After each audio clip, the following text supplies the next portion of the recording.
What if I tell you it's MoonDay? Are you ready? Call your mama, call your papa, call your friends. The festivities are about to begin. Boom!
It's boom time! And if you are Mojok and you left your account on Discord, you're gonna be like, what the fuck is that coming from?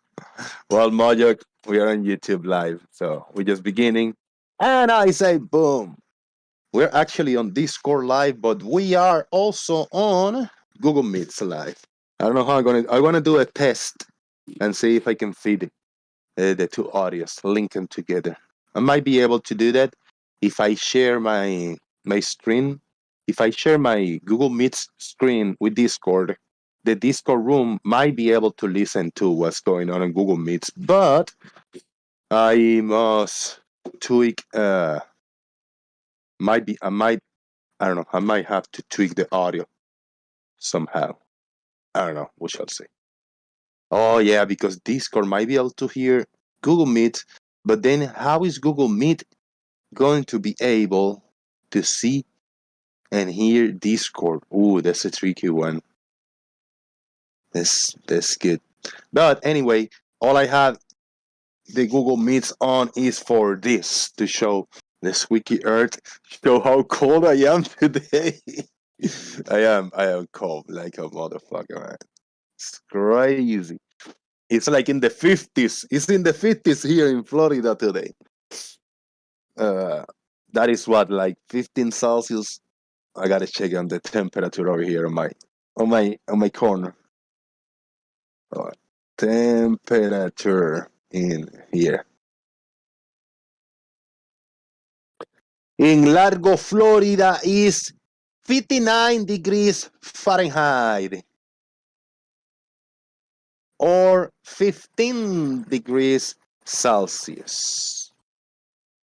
So we are in the Discord server, the Daily Boom, right now today, and let's see how this MoonDay is gonna go. Just in case you are not part of the Discord server, the Daily Boom, here's a link. It might be out of sync what you hear versus what you see on camera, but it is what it is. I know. Or Discord link, there you go. Maybe the audio will be better going through Google Meets, but no, not really. I don't want to do it. I don't want to mess myself up. Farmer's Boy is here. What's up? Hey, how's it going, mate? All is good. All is good. Yeah, Terry. I know Terry can share audio from Discord into Zoom. Right. I don't know how you do that in Meet. But can people on Zoom interact with the people on Discord? Yes. And vice versa. Yeah, when Terry's doing his stream on, say, a Saturday, Right. we go from Discord. We generally mute ourselves in Discord and we go into his Zoom. Right. But he sort of leaves it open between him and Zoom. So if somebody comes into Discord and starts talking, we can hear them and talk to them Right. whilst we're in the Zoom call. So I'm assuming there's probably a way of doing it in Google Meets, but I haven't a clue how. No, and I know definitely it's possible when I install an extra audio thing, an audio thing I gotta install, a mixer type of thing. I don't know how you call it, audio banana or whatever bullshit. One of those. But I don't have that. I don't have any extra, external software, to make it work smooth like that. I'm trying to just feed it through my whatever from the headphones, or try to do it very simple here on between Discord and Meets. A direct link instead of using the actual PC to do the heavy lifting. Yeah, I suspect Terry uses one of those. I don't know whether it's banana or what's the other one. Is it potato or whatever it's called? Like one of those, yeah. Yeah, I suspect he's doing it through one of them, but I'd say I wouldn't know bugger all about that. So yeah, it's all right. Far too technical for me. I know, right? Yeah, I like the. But Mr. Gary Cat, he's Mr. Victor. He says, "I am out and might miss the show, but I shared on James and the Asylum Discord server. Thank you very much, Mr. Gary Cat. Appreciate it. I was gonna tell you guys, if you are members of other Discords around, throw a link that said, "Hey, Jose is live." Trying to get Jose to 500 subscribers. Baby channel.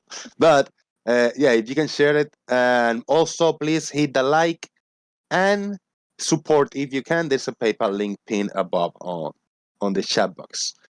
And I want to say my shout outs to Debate Night, Steve, Jomongus, RT96, Farmer's Boy, L. Wills, Martin, Chris Hammond, Brad Wegner, Tiny Captain, and Earth is Live.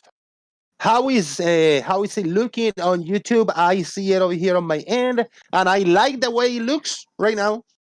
Very clean on YouTube. Clean and professional. Yeah, it looks on. I like the square and nice. We got the little letters in the top, a little bar in the bottom, but then we got the icons in the right hand side and the big, my ugly face in the middle. And whenever I'm ready to screen share, it will show in the bigger screen right here. And in the right hand side, what we have is the Discord participants icons. I might move something so we can see the names on the participants. Maybe. Yeah. No, it looks good. Yeah, let's get. If a few people more join, Mars Mushrooms and pay NASA Bro. And Jose also. I hear Jose. Jose B. I get a mic check. Mars paid. Citizen 9. Citizen 9 is here. Okay, we're ready to start.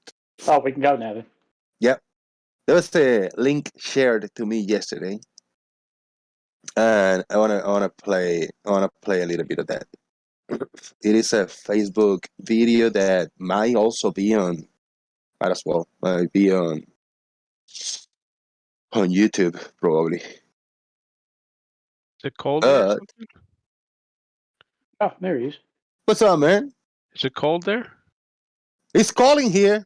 What's cold? What's cold for you? 59 degrees Fahrenheit. 59. Oh my God, that's so that's cold. What, 14 Celsius? Yeah, it's that's cold. So man. Cold. Yeah, bullshit. Dude, but hey, for a 90 degrees average in Florida, think about that 20 degrees difference underneath that. It is cold. Mm. Yeah, it hurts us because now for the northern, where the average is 60 or 50, when they get a 30 degrees, they say, no, it's still nice. But for me, when it's 90 average and I get a 60, fucking hey, no, it's cold. I lived in Grand Forks, North Dakota, and the temperature would get to like a minus 20. Actually, yeah, minus 20. That's like minus 5 Celsius. It would get to minus 40, which is, by the way, minus 40 is the same Fahrenheit and Celsius, just as a little aside. Anyway, it would warm up to just above or around freezing, and the sun would come out, and you'd be out of the wind, and you'd be there with shorts and t-shirts because it was like 50 degrees warmer than it was last week. Yeah, that is. Oof, that's fucked up. Crazy. All right, let me attempt to do a screen sharing here.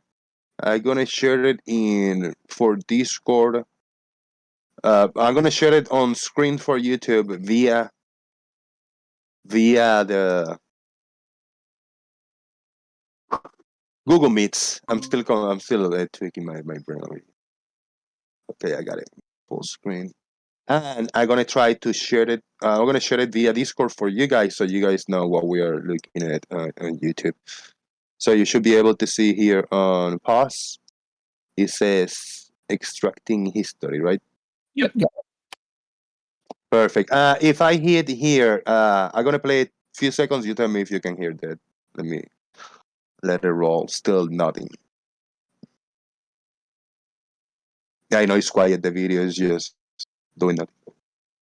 Hold on. Yeah, there probably was music, but I had it on mute.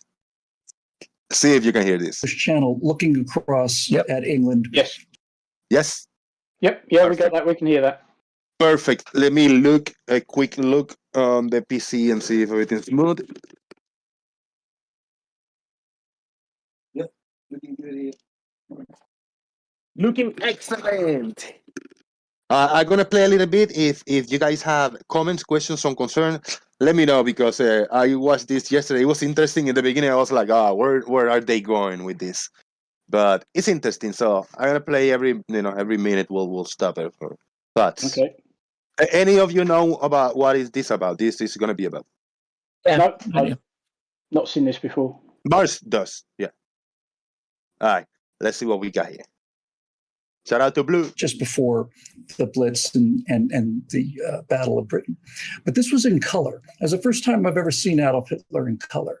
And I had this astonishing impact, like right between the eyes kind of thing, guys. It's like, that guy was real. He was a real guy. And it was because I was able to finally see him in color. It allowed me to realize that this is not some distant sort of thing, that this guy was a real guy. Well, here's what got me thinking about this one for this episode today, because there is a technology out there now. It's a form of artificial intelligence. It's the kind of artificial intelligence that's limited and therefore I think extremely useful. And basically what is happening is we are now able to take existing film or video footage, and using artificial intelligence, we can upscale it, up-res it, eliminate all the imperfections on the film, color balance it, sharpen it. And that's the point really that I'm getting at. We're not talking about. All right. What you guys got out of this so far? There's a technology with artificial intelligence to fix videos, to add details. I now know what this is about, because I saw a reference to this at some point during the day, but didn't really follow it up. Yeah, I think it's to do with sort of sharpening up. Sharpening up. Old film, because obviously back in the day they didn't have HD and 4K. They just had what they had. Right. And obviously some stuff hasn't aged very well, shall we say? Right. It's like with your iPhone. That's really the kind of image you get. Really quick, Mars, hold on. Is anyone trying to watch the screen share having issues or not? There are 4 people watching out of the... No, it all seems to be coming through perfectly fine for me. So I'm screen sharing. If any of you that just joined, when I want to see in real time what's going on, click on my name and join watch the stream that I'm streaming right now. If you're watching it on YouTube, it's going to be probably 30 seconds behind what you will see on YouTube. So, this one, if they show any examples of this, I'm happy with the video. I don't like a lot of talking, so let me play and see what they got. Okay. About a pristine copy of actual footage. We're talking about, and I'll show you an example right here from Apollo 14 landing on the moon. Uh-oh. This is the astronauts walking on the moon. Looks like it was shot on an iPhone. And it looks like it was shot on an iPhone, not because the camera was good enough to get images looking this good, but because these artificial intelligence algorithms are able to interpolate what this should look like with a very high degree of accuracy. And so I realized that this is essentially unlocking things. Steve, the term I trying to think about what exactly was going on here. And I realized that because of this image processing technology, we're able to actually extract history. We're able to get detail that not only isn't available now, wasn't available when it was recorded. We're able to actually increase the level of detail of the original footage while still being true to the original footage. And just as I mentioned with the Adolf Hitler thing, all of a sudden, things like the moon landing or astronauts on the moon have a reality to them because of the quality of the imagery that we have today. There's a reality to them now, to the point when I look at something like this and I think that it can't be real because it's too good. It's too sharp. What do you think about? What do you think about that? I can't help but think he's saying some very strange things here. I mean, in that first clip, he was talking about how Hitler only felt real when he saw colour footage of him. I mean, how bizarre. But now he's saying, oh, this looks real now. Well, it looked bloody real the first time round, thank you very much. And by the way, exactly. this is now not Apollo 14. He's actually, if he wanted to get any doubt or confusion out of people's minds, why does he have to mention this? He's planting confusion now on people's mind that didn't think about this before. Give it some time. Let me play the last 20 seconds. Hold on. Let's play the last 20 seconds before he asked for a touch. Let's see. Original footage. And just as I mentioned with the Adolf Hitler thing, all of a sudden, things like the moon landing or astronauts on the moon have a reality to them because of the quality of the imagery that we have today. There's a reality to them now, to the point when I look at something like this and I think that it can't be real because it's too good. It's too sharp. What do you think about this idea of being able to pull history out from? Very strange, right? His way of seeing things. I actually have an example of a bar award where a guy for a commercial picture took black and white pictures and colored in later. And because he got some colors off, it looks so fake. Yes, there was. I mean, colorizing, certainly World War II stuff, is very popular. Now there was a series that I watched over here on TV a few years back, and it was World War II in color. Yes, as long as it's green. Everything was various shades of green. You know, Spitfires were 2-tone green. Messerschmitts were 3-tone green. German soldiers' uniform was green. Everything was bloody green. It's like, well, who colorized this? Not everything was green, you know. So it can ruin it, and then it's like, yeah, keep it black and white. We still got 13 minutes left of this. It's cool. Let me play a little bit more and see what we got. From a shroud that, by all rational purposes, should have been impenetrable. Yeah, as a history buff myself, I can't tell you how thrilling this is, especially when you consider the primitive efforts that weren't actually that long ago. I remember back in the mid 80s, Ted Turner decided he was going to colorize his library of old MGM movies. I think it was I'm going to skip a little bit because they go a few examples about the, Wizard of Oz and the tornado and the black and white when they start colorizing and, doing some analysis. But then they start talking about some of the reasons on why people can think some things are fake or might not be fake or might be a hoax or not. So I don't know. I don't know exactly timestamp, but I'm just going to hit here like halfway in the 8 minutes mark and see what they're talking about. Here we go. For people who think that this was all done in terms of computer graphics and so on, it is easier to go to the moon in 1969 than it is to do the image processing necessary to make you think that we went to the moon. Technology. Fucking A. I could not have a perfect timing. Good timing. Yeah, spot on. You might want to just back it up just a little bit, though. So. Yeah, I'm gonna back it up a little bit because I think I'm gonna start from 7 minutes because I think he was Well, building up to say that thought. But NASA, go ahead, man. I heard the thing that they were going to film it on a soundstage in Hollywood, but Buzz Aldrin and Neil were method actors, and they insisted that it be filmed on location. Right, yeah, the meme, yeah. Let me look in here. What do we have? We have how many? 34 people watching. That's great. We need a few more likes. If you guys haven't hit the like, please boom that now. Let's see a little bit more of this. Let's see what he got before he got to that statement. Boom. What the software does, and then all of a sudden you see the eruption amounts in Helens. It looks like it's in real time. So we are able to pull detail that wasn't actually in the medium in the first place. It's astonishing to me, and I actually wonder if this isn't some kind of very serious breakthrough, because as you can see from this up-res moon landing footage, I'm wondering if the sharpness of this makes people more convinced that we actually went because it looks so modern. Well, I would first say that anybody who thinks that we didn't actually go is not going to be persuaded by some new technological gadgetry or software that makes it look more realistic. They're just going to say, see, that's how they did it. They did it with the AI. With the massive computing power of this guy's on my side. Right, on the Bomar brain. Here it comes. So, and I... Are we going to go to a good spot right here? I don't remember nothing. Yeah, but no. All right, here we go. I feel like I need to back up a step here. Playing Oreo through Discord? And for our can I just say, I'm playing. I'm screen sharing. Click on my name and watch the stream that I'm sharing. Yeah, I'm watching it, but I don't hear any audio.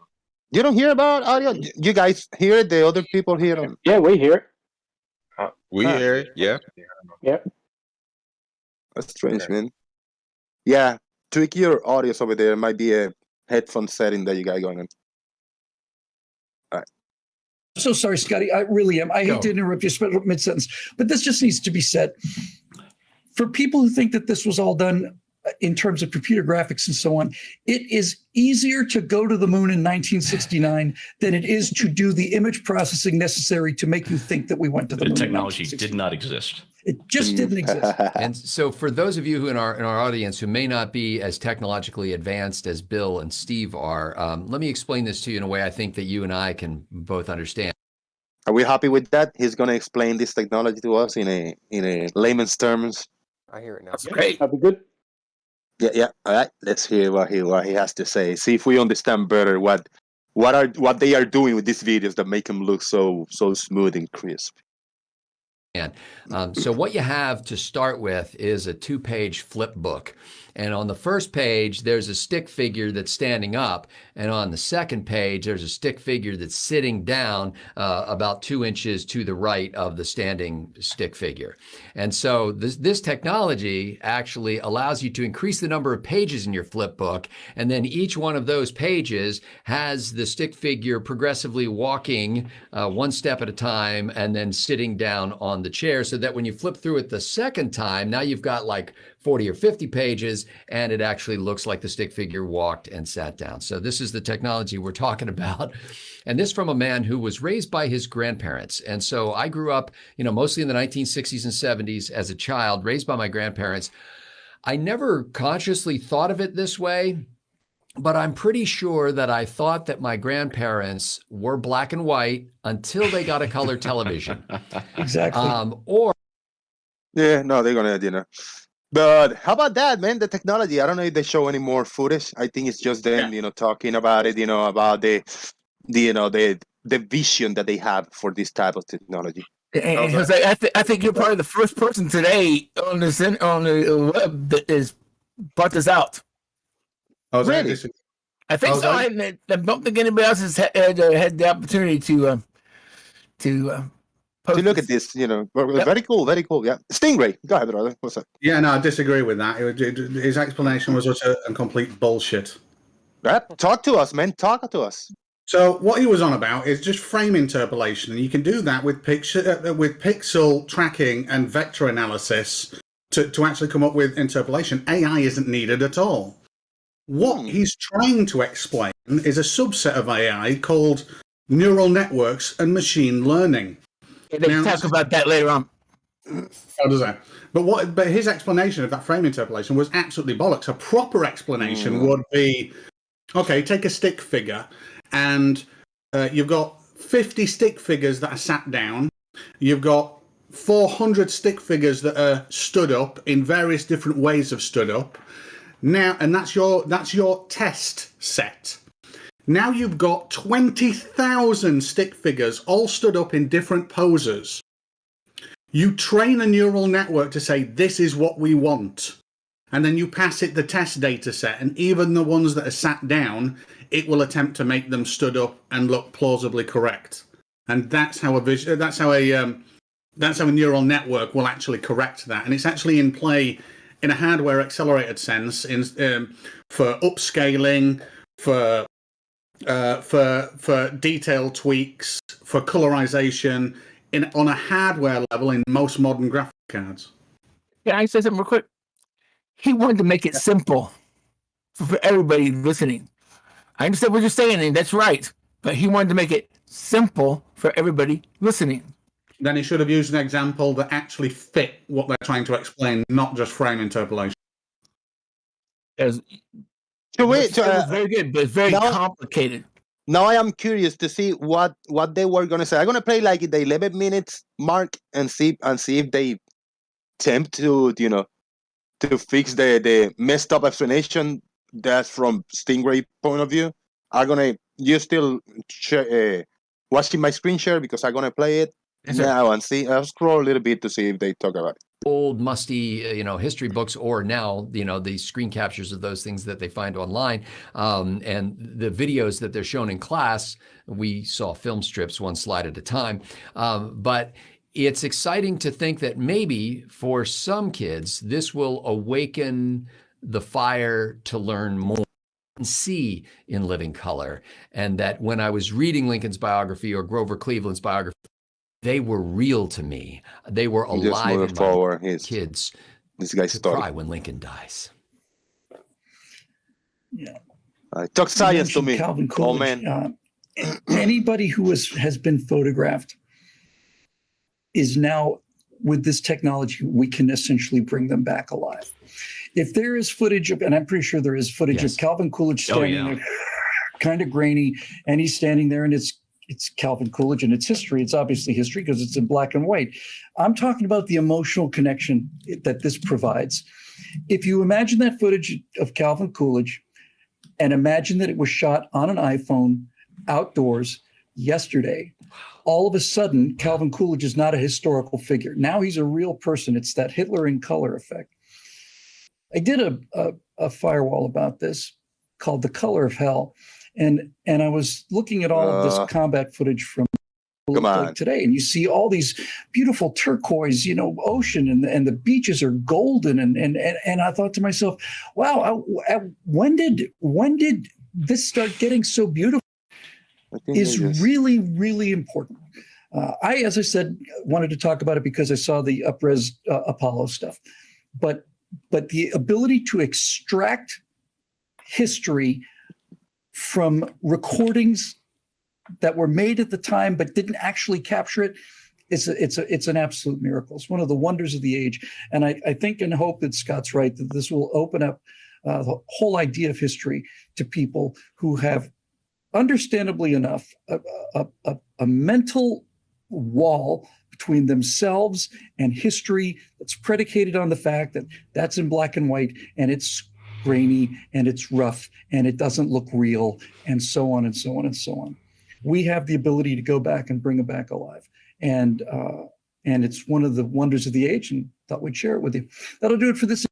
These people don't talk anything about it. The guy in the far right, there's more of this interview or more of this talk, and maybe it's not in this clip right here, the one I sent to you, but the guy in the far right, he talks about this with another man pretty in depth.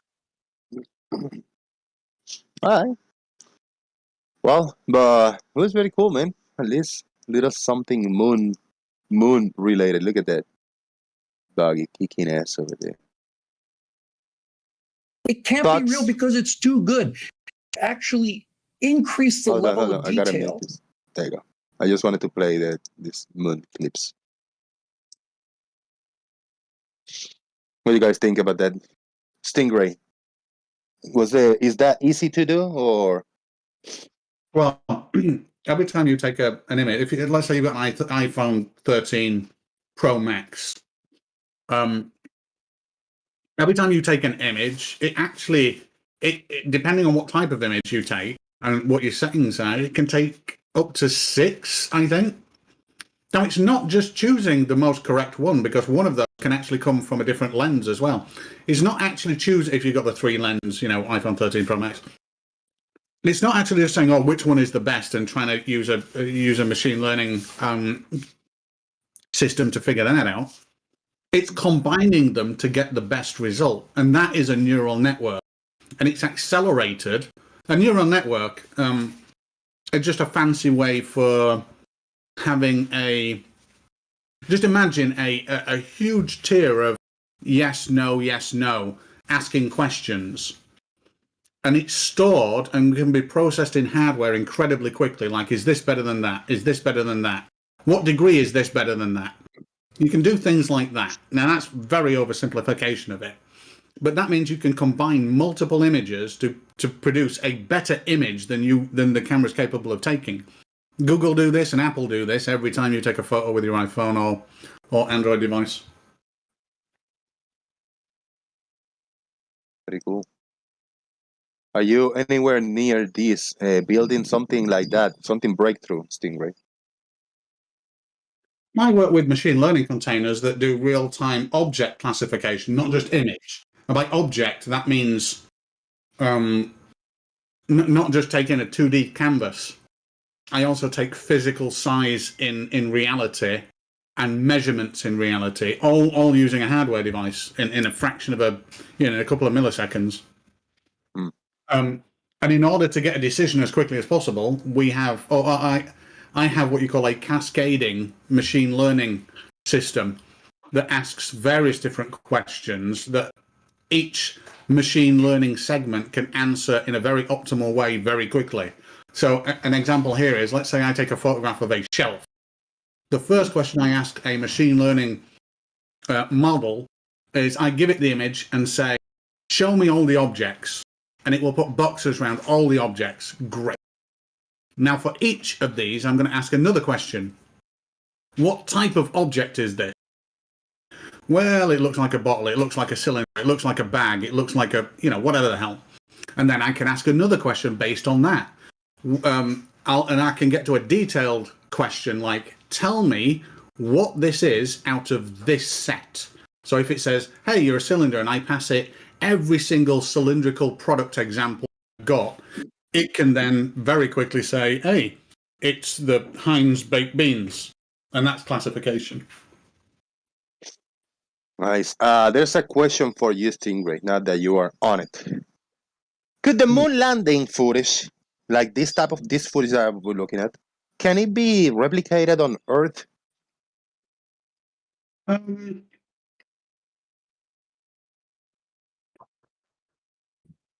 Reshot, tweaked, shot on Earth and made look like this. So it's not out of the realms of possibility with today's technology. One of the biggest issues is it couldn't be shot as one. So an example here is that dust, yeah? That dust that is being kicked up from those trails, that acts like nothing on Earth. Now, can that be computer simulated? Yes. Yeah. It could. I've never seen a particle simulation or a fluid simulation as good as what that was, or even in the original footage in the 60s, yeah? Really? Yeah, no, because it's real. And I can tell that it's real because I've run many simulations that you try and aim for reality, but there's always that, well, it's not quite real. Now, the issue with replicating this is you'd have to drive around on sand, but have no sand kicked up, and put the sand in after, and put the dust in after the fact, and get it to act in that level of gravity, or make it look like it's acting in that level of gravity. So the issue that you've got is human kinematics and motion. That's one issue. Vehicle dynamics, how that acts, and then the fact that the dust acts in such a way. Because you can't simply slow it down to make it that way. You really can't. What if this was a layer of, like, let's say, some kind of, just a hard structure in the bottom, and what's in the top is like foam. Let's say the blocks of foam, like you buy a new TV and you got these blocks of foam. Let's say everything is grinded down and something like that. That it will act weird. Like if you throw it up, it's going to take a little while to drop. Let's say it's barely, there's no wind over here. There's just a very controlled environment, this big warehouse where they're filming this, and it's all kinds of dust, foam dust in the bottom. If you spin and run a tire, can it behave? Something like that? I can think yes, but I don't know. What do you think? With some other material, not sand, not dust, Yeah. My absolute gut is no, because you're missing one element. Wait a minute. Let me say that. I'll say it in a different way. If you could find a big enough vacuum chamber so that you can have very little atmosphere, and then you were able to slow the video down, you could get very close to this. Right. Okay. But the issue is the lack of atmosphere. So those dust particles, and if you think of a dust particle, it's very, very susceptible to atmospheric resistance, right? The atmosphere is like a soup to a dust particle, and it's got to go through that. So you can see how the motion perturbates as it goes through the medium. You don't see it here, and that's why you'd have to simulate it. But if you could make a vacuum chamber 300 meters by 300 meters by 100 meters and suck all the atmosphere out of it and build a set inside, then I don't know. My gut feeling is you might have a chance of reproducing this. Right. And then the material, it doesn't have to be like dirt or sand. It could be, some kind of lighter material, powdery material, because it can be done, I think. Like this. I don't know what, but it must exist. What do you think, Stingray? What material can we use to do this? No, that's what I mean. You'd need lack of atmosphere, because the motion on that is because of the density of the material and lack of atmosphere. If you make something lighter in our atmosphere, the noise that you will get in the motion because of the turbulence will look nothing like that. So if you think very small foam particles, like styrofoam, that are about the same size as the grains that are purported to be on the moon. They parabolically, if you just fired one in a very still atmosphere, it might come down at the same rate. Right. The issue is now when you're chucking a lot up, they look extremely different to what's there, because they themselves create vortices, and you get kind of a dispersion pattern. Just it looks entirely different to this. You can't do this. You'd have to do this with, so the only way that you match the motion with this is with a lot heavier particles. But then the issue you've got is you can't match the speed of it, and you need to suck out the atmosphere. But right now, at least over here, we cannot see if all this dust, all this powder, all this stuff is the same thickness or thinness. We don't know if it's just a layer of very thin and then another little thicker or a little bigger. So it could behave a little bit different one to another. So one can fall faster and the other one will kind of hang out a little bit longer, an extra second. Yeah. But still, they know almost no air is necessary. Rewind to the 1960s, and all of this is just not possible. No. No, you have to compare the. Anyway, is it possible that anything that's not in the original video or that was taken can be somehow added in with this special new technology we got going here, or is it just enhancing what was there already? So the only way to get a machine learning system just deals with two things. Is this correct? Yeah, that's how you train it. You say this is correct, this isn't correct. This is correct, this isn't. So you can show a machine learning system 100 million images of different faces that are all color. Yeah, and the same with clothing, the same with scenery. Then you can pass it black and white and say color this, and it'll do a damn good job. What you can't do is show it a build. Well, from a generation sense, it becomes a lot more difficult. You wouldn't use it to fill in gaps. You'd probably try and do that manually if you wanted to tell a story. It's not to say that it couldn't. It's just that I don't think it'd be. I've never tried, but I don't think it'd be effective at it. The Mount the volcano that St. Helens, they showed a little bit earlier. I compared that from the original one I saw years ago, and it's like a night and day difference. It's the details in this one here is amazing. Yeah, that shot we've been watching of the lunar rover, that's Apollo 16, by the way.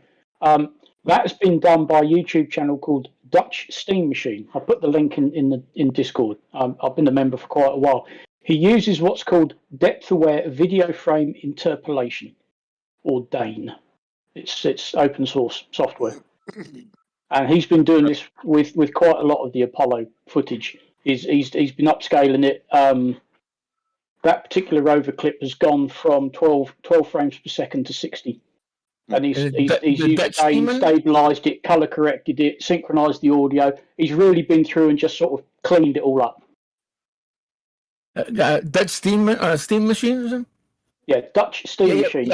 Yeah. That's who I was. So I looked at it, I thought, hang on a minute, I'm subscribed to his channel, and I'm looking at it, I thought, oh yeah, I watched this quite a while back. I mean, he put that clip up back in 2020. I don't believe you. I don't believe you. No, I've been watching them since this thing came out. I don't believe what. Sorry, bye. Yes, this is the famous Apollo. They called it the Apollo 16 Grand Prix, because he said, "Let's see what this thing will do." Because you'll notice they're not very far from the lunar rover, just in case. But it was a case of, well, come on, let's see how fast it will go. How well will it turn? And yeah, they called it the Grand Prix because that was the first time they'd really sort of tried it. Let's ask. Thought Tiny Captain, Brufus. You guys be quiet there. If you got any thoughts on any of this. Yeah, well, I have a question for Stingray. Go for it, yeah. I think Stingray's still here. Yeah. Well, if you want to simulate this, then you just have to actually write a simulation where you take down the atmosphere and have the difference between the mass of the Earth and the Moon to let the dust fall or not. No, absolutely. Like I said, I don't think you could emulate this here on Earth. You'd have to replace the dust after the fact. You could film it. I mean, even you could render it. You could render the entire thing. You could get a really good result with today's technology, with today's fluid and particle simulations and dynamic systems, and you could make this synthetically only just today, and it might not be as good as what we're looking at right now. But yes, you absolutely can do it. But my point was, there's no way in hell that you would have done it in the 60s. No, especially not in the 60s. I understand. But yeah, it has everything to do with the difference between mass of the Earth and the mass of the Moon, I think.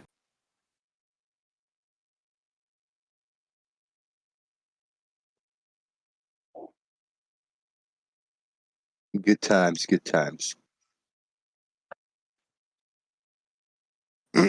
Farmer's boy, you there? Hello. I'm gonna call you out. I told you yesterday I was gonna call you out in a moment. Okay. I'm not gonna believe a word you say until you show your face. Show your face. Shut your mouth and show your face. I told I was talking to a farmer boy yesterday. I said like some people, a bunch of people have seen you, but just out of nowhere, I'm just gonna call you out to show your face. So how about you grow a pair, be a man, and just turn your camera on and show your face, Stingray? Well, farmer's boy. Let's see if it works. And I'm gonna show you to everybody on YouTube. So We're gonna see it. We're gonna see it. Yeah. Let's see.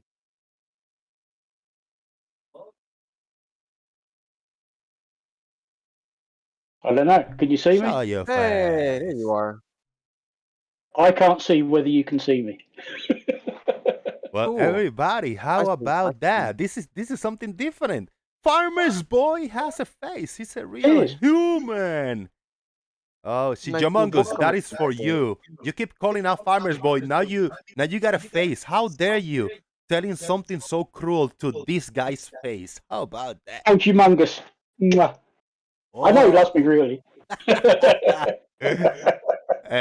shout So out there to you go. Farmer's boy. Yeah, not everybody does that. What do you think, Farmer's boy? How does it feel? Well, like I say, I mean, I think now, courtesy of various people know who I am and what I look like. So, what the hell? I mean, you know, I now go on camera when I'm on Terry streams. I'm surprised that the cat hasn't joined in because she seems to like going on camera too. But Good looking out, man. Thank you very much. Now, all of those behind you, are they books or movies? Books. Planes manuals, Saturn V, Lunar Rover, Gemini, Mercury, tanks. What are the ones in the middle? Ah, Are those these? superhero stuff? What is that? This is 2000 AD, a comic I've been buying for over 40 years, I think, about 40 years, and these are just various, you know, it's just a collection of the stories and stuff. Cool. Rather than trying to keep every copy of a weekly comic. That is really cool. And now we got Crow XC on camera. Exactly. Too now. Now Crow XC is gonna be on camera around now. Before I minimize Farmer's Boy's camera and open Crow's. Farmer's Boy, now the mystery has been solved, and now the dream have been shattered. Now they have a face to go with the voice. How you feel, man? I don't think I have. So, well, this is the only face I've got, so like it or lump it. Before you show your face, I imagine that you had a permanent helmet, like paintball helmet, like a motorbicycle helmet. I thought that was your face. You were like a robot with a solid face, metallic.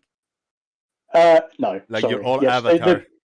The paintball mask wouldn't fit under me motorbike crash helmet.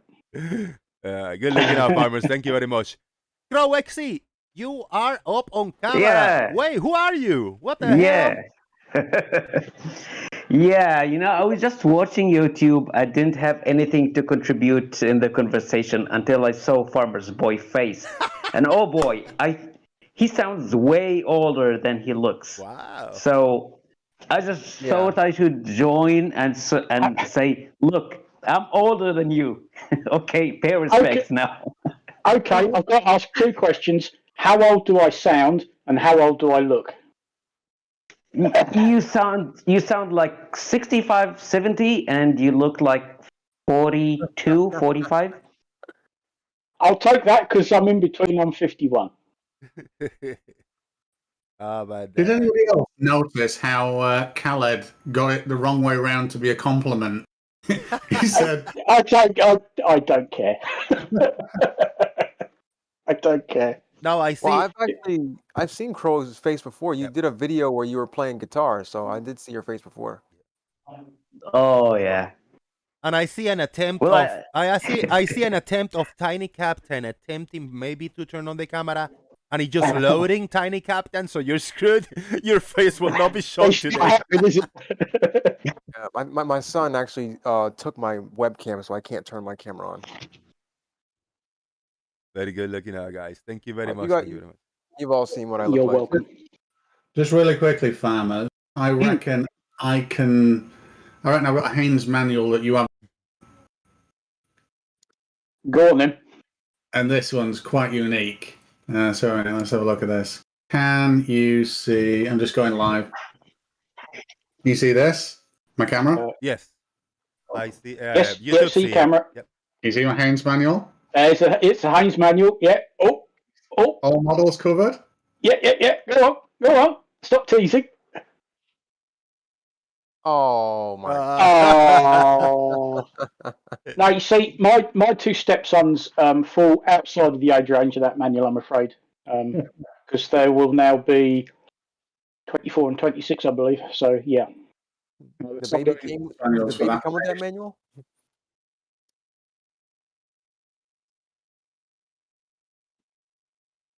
I got one for a TIE fighter,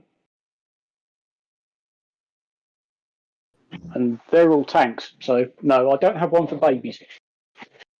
Who is Hair Bear? Because Biggest Dogus always imagine farmers to look like Hair Bear.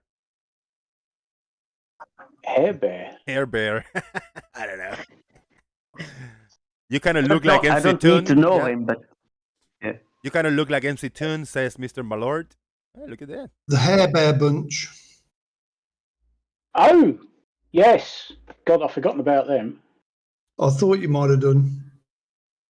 You look 40, you sound 65. Says Mr. Malord. Can't help it, right? I mean, voice-wise, I am my father, I'm afraid. I do talk, I sound exactly like him. But I've got hair. He hasn't, so... Dude, you got more hair, more of a lineup than I do. I wish I had your hair, and I'm younger than you, so that's like... It won't stop growing. I have to have a cut every month, otherwise it's just everywhere, Right. and it grows really thick, so yeah. Yeah. All right, thank you very much. Thank you very much. I'm gonna close the views over here. It's in minimize screen. Thank you very much for stepping up to the challenge for farmers. You're perfectly welcome. And So the now when somebody says, show me your fucking face, I have. Now, the last comment, the last feedback for you is, who's the dork? There you go. That was from Tweet. That'll be me then. That was Farmer's Boy Tweet. That's not even half of my library, the bookshelves that are behind me. That's just the start of it.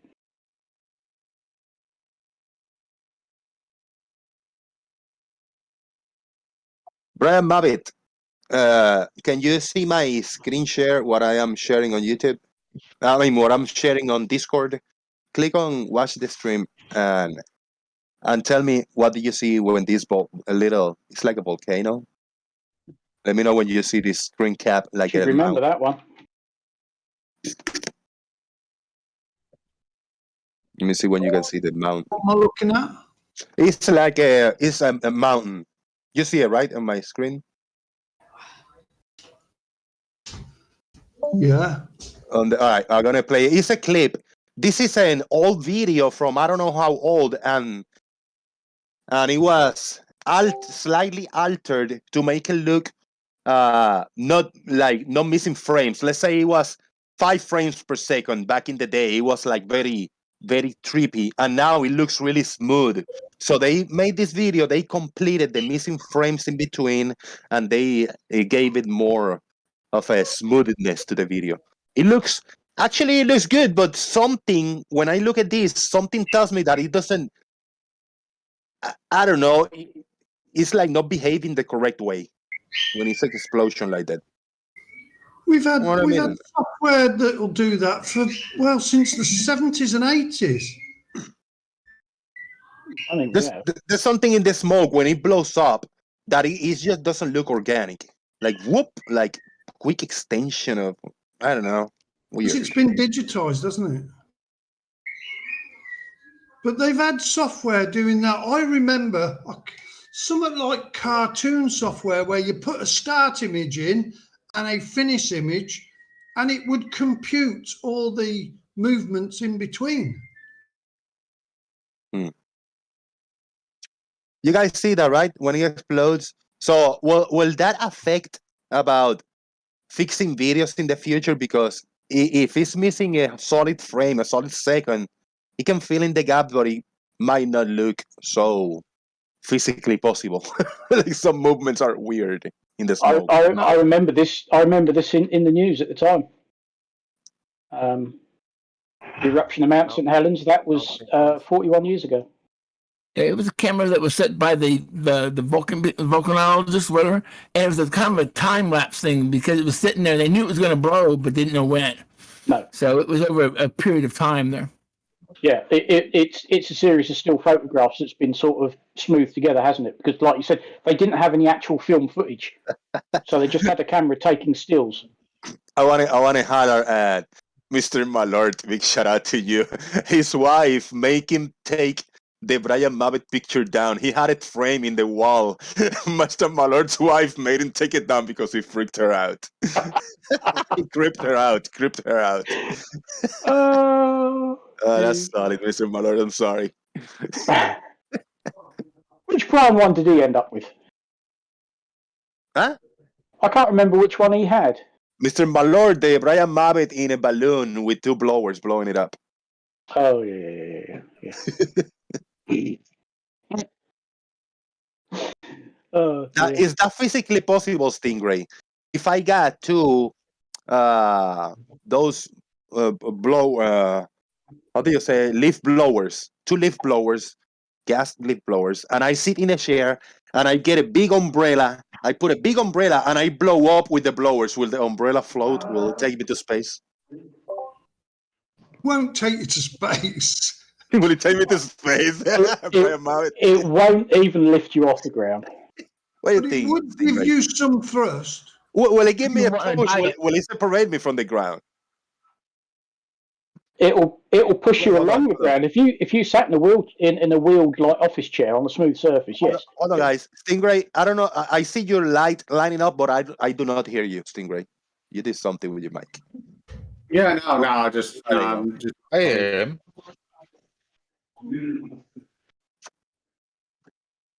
Okay. So that's not possible then. Why is that an experiment that I think Brian Mabbott would do? Well, no, the caveat to that, what you just said, is that actually depends on the intake vector of air, and if it's only got 1 out, and what the power is. Because if you get those ratios correct, then yes, it will lift you off the ground. As in taking you to past the Kármán line defined by that which air ceases to provide enough sufficient lift for powered flight, then the answer's in the description. No. I think Newton can solve this problem for us. I just want to say, 2 people on camera. Look, I gotta share this. I got 2 people on camera. We're gonna start. Tiny Captain.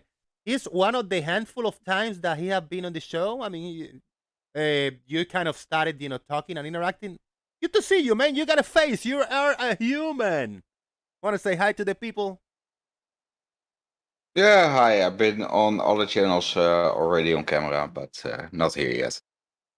Very good, man. And you've been looking into this topic for a little while now, right, Tiny Captain? Maybe over a year or under. Many years? Yeah, it's over a year that when somebody told me that my job couldn't be real because the Earth was flat, and that's how I actually got into it. Dang, isn't that weird, man? You gotta believe you gotta believe the Earth is flat in order for you to succeed in life. Somebody say that or whatever. I've got to share something really quickly, and hold on. Tiny Captain. Yeah.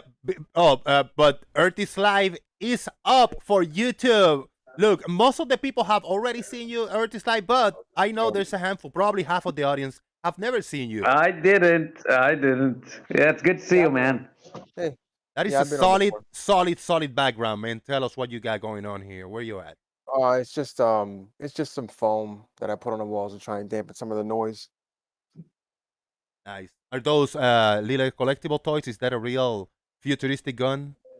Oh yeah, just some that I picked up, some from some games that I used to play. Oh, that's a gamer setup. Yeah, there you go. Oh, yeah, you can see. Yeah, my setup is just a hotel room. Up looks there really are my cool.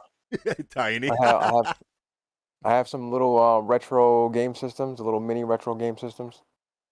Nice, man. Yep. And the worst Halo weapon ever. Now, Crow XC, you never seen the Erdis needler, live yeah. before. You never seen Erdis live. Is it how you imagine him to be, or is he look younger now? No, actually, he sounded like very small guy. That's how I thought. Like I thought he would be smaller than me, but he's big. Like a 4 foot tall, No, 80 pounds guy. Yeah. 4 foot tall, 80 pounds. No, I'm not a real Yeah. big. I'm not a real big guy. All right. Yeah. Young looking man, but that you look Yeah. Spanish. You know, I know you got Spanish blood on you, and Yeah. it's not that you don't look so much of like a black person from America, like African American. You got more Mhm. of the Spanish Latin look on you. Yeah. You're looking out, man. Oh, like I said, man, my dad lives not too far from you. Right, well, yeah. Tiny Captain have an exciting background over here. What's going on in the background over here? I don't know. It's just my hotel room in Indonesia because I have to go. Indonesia. I have to be in quarantine. That's how you get into Indonesia. Even though you have all the facts and all the tests are negative, you have to go into quarantine. And after 7 weeks and a few more tests, I'm finally allowed to go on board and prepare the ship for a trip. Nice. Are you a boat pilot? Are you a cruise ship pilot or something? You got No, boats. I'm a delivery captain, so I sail actually on all merchant vessels that have to be delivered. Fucking A, that's cool, man. Really cool. Oh my Very god, do you get any time lapse out of the? That'd be awesome. I love watching those time lapse kind of, transatlantic kind of crossings.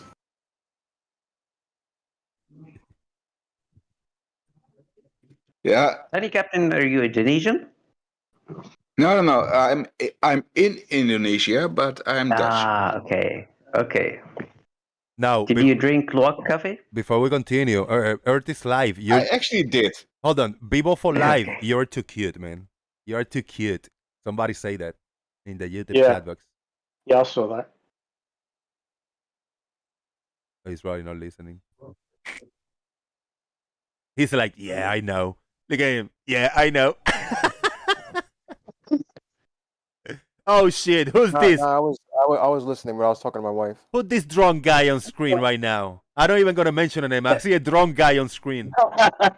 This is Magneto. Magneto. Yeah, in the first movies when he was young. With a potato camera that he just froze in the same frame.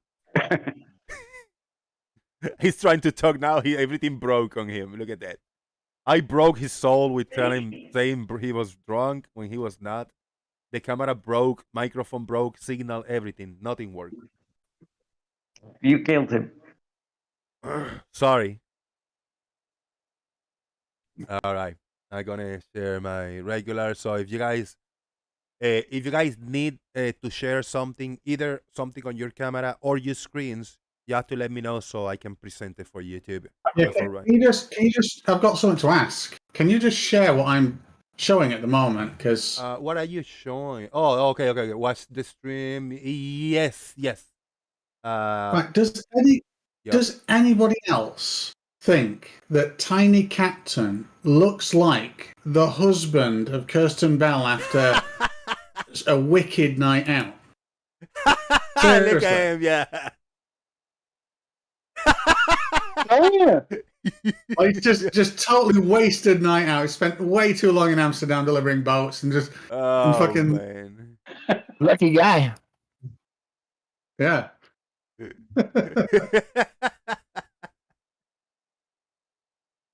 Oh, good stuff. No, I'm really just a happy married man, and I have a lovely daughter, and I live on a small island in the Netherlands. And actually, I never come to Amsterdam.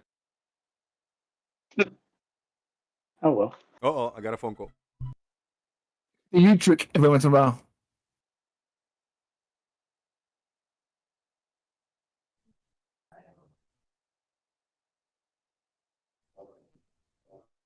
Do you enjoy the Luwak coffee? Yeah, it was actually a funny story. I had a cook on board. Was an Indonesian cook who brought his own coffee, and he didn't even know it was so expensive. He lived next to the plantation, and he always got it for free because he sometimes cooked for the personnel who worked there and everything, or helped prepare events. And so he made it for me, and then he said, "Copy the book." I said, "What? Okay, it tastes very nice, but you know how expensive this is?" And he said, "No, I don't know." So when we had finally arrived at the destination, we had the internet, so I looked it up for him, and he was actually almost turning white, and he said, "Oh, I never know." But yeah, it's nice coffee, and I don't care anymore. Hey, look at that. I just want to share good news. I got $5 by John Watson. He say, free the frogs. Shout out to John Watson. John Watson, what the hell happened with your camera? It just stopped working. Camera, audio, video, everything. I forgot about the frogs. Free the frogs, man. Free the frogs. Freezing cold says, hold on. Let me guess, about 15 degrees Celsius. You're not far. It's like 14 degrees Celsius. It's what we got here at the moment. It's 2 degrees Celsius, which is 38 degrees Fahrenheit. No, that's cold. No, I was 59 degrees Fahrenheit earlier. Now it is 60 degrees Fahrenheit. Will I drop out and recall? I hear you now, but with your camera just looping, your camera is just not working today. Try dropping and rejoining if you want to share your ugly mug. If you're going to share your ugly mug on screen. That's very rude. There you go. It worked now. There he is. There he was. He left. No, he's not. Where's he gone? Hey! Yeah, that works. Let me get it. Let me make it bigger for the audience. Wait. I'm sure they'll love. Not that. Yeah. Do my best. My best side, yeah.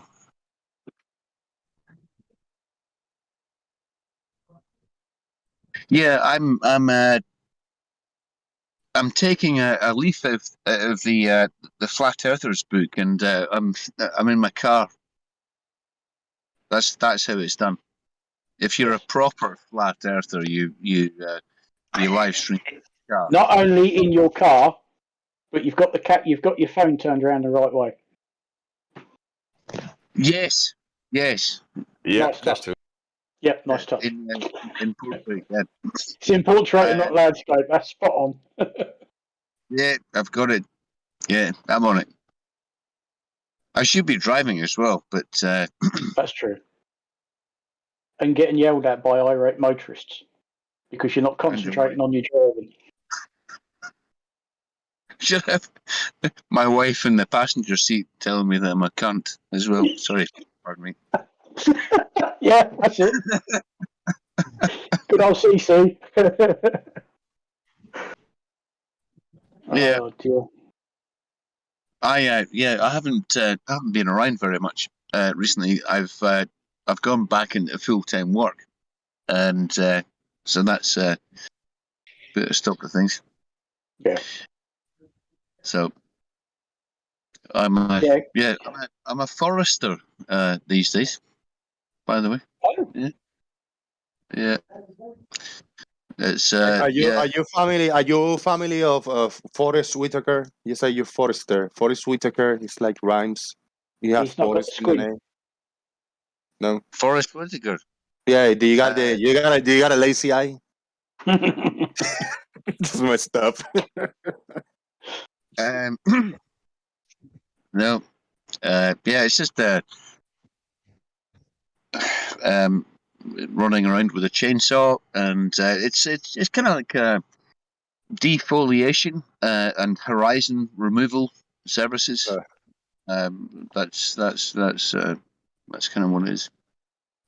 Nice. But it's very nice to see you all. Nice to see you. Yeah, nice to see you again. You've been missed. Well, Where you by been, some of man? us anyway. You been all right? Yeah. I managed to get through Christmas without murdering my family. So that was the main thing. It's always a bonus, I suppose. Yeah. But yeah, it's been okay. Yeah, it's been fine. I feel like I've missed an awful lot because I'm now like working all the time, and I used to check in kind of like every day, and I don't know what's going on. How do you receive your internet? Is it a dial-up or what? Because the camera is frozen again. It's supposed to be 4G, but I'm not. I don't live in a city, so it's probably not very good 4G. But as long as the frozen image of me is of my best side, then it's okay. Is it? That's your face. Oh no! But you are smiling. You are smiling, so that's a bonus. Oh well. Oh well. Yeah. Oh yeah. Yeah, big shout out to everybody. If you haven't hit a like or dislike on this video, please do so now. Feel free to do so. There is an add-on that you can plug in that is called an extension, Return YouTube Dislike. And you can activate it if you wish to. You can click it and you can see how many dislikes your YouTube videos has. So for right now, we got 32 likes and 0 dislikes. Don't mess it up. I should even mention that, but it's done anyway. And I want to do a quick squeaky earth for everybody. So yes. Hopefully you can hear this. There was not even much warning. It was squeaky earth, and here we go. I'll turn the volume down. Very good to you, everybody. Oh man, a lot of people over here in chat box. Brian Mavitt, you here? What do you think? What are your thoughts? Today is MoonDay, I call it. What do I think about Monday? Yeah, about moon. About the. What do you think about the moon? Anything related to the moon? What do you think? What are your thoughts? No thoughts, mate. I know what it is. It's the wolf moon, the full moon today. That's what it's called. January's full moon is the wolf moon. And it's cloudy. It's gonna be cloudy for me, so The wolf I'm not gonna moon. Well, I can't fucking see it. Now, I can see it. Brian Mavitt, we are told a height on the moon and a size. What do you think about those two facts? Height. We are supposed to know a height and a size of this solid object that is the moon. About that statement that I made. Why you agree or disagree? What do you think? When you say height, do you mean a distance?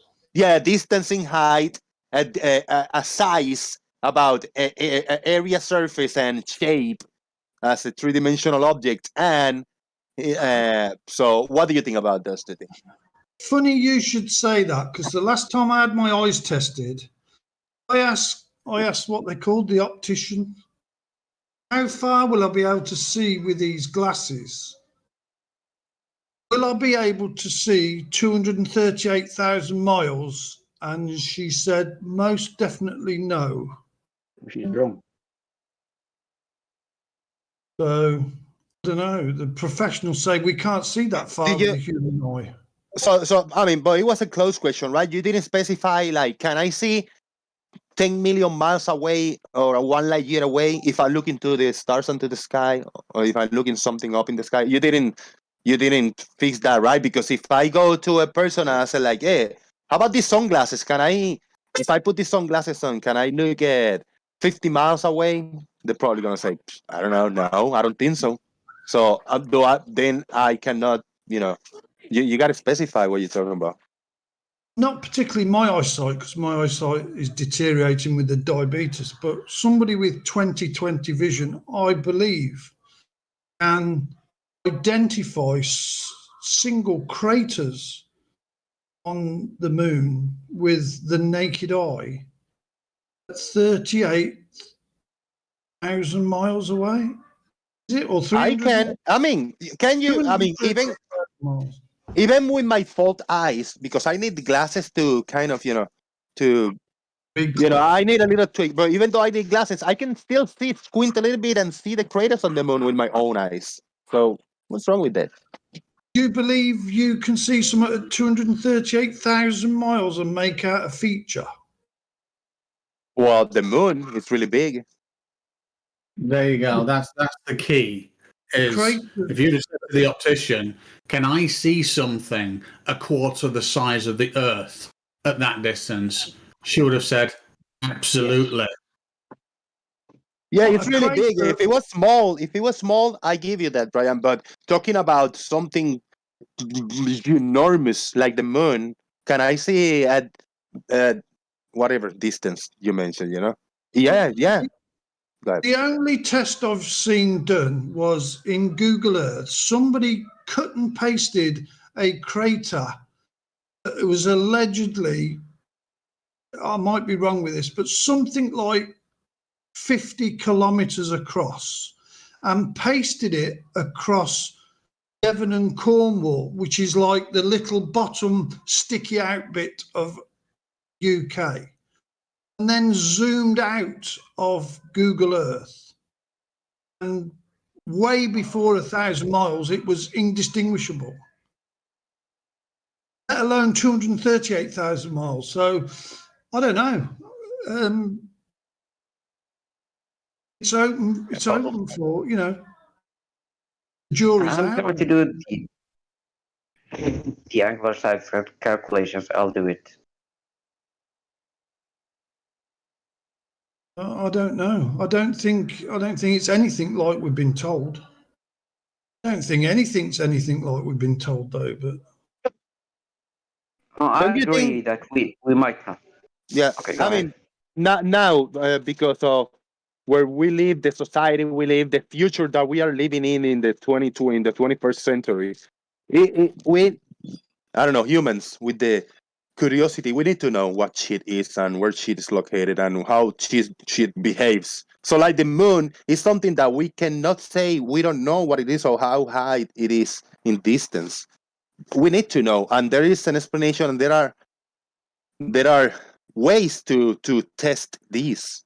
Not only big agencies and corporations, but just random Joes like you or me. We can do things in order to measure distance to the moon and sizes with different techniques.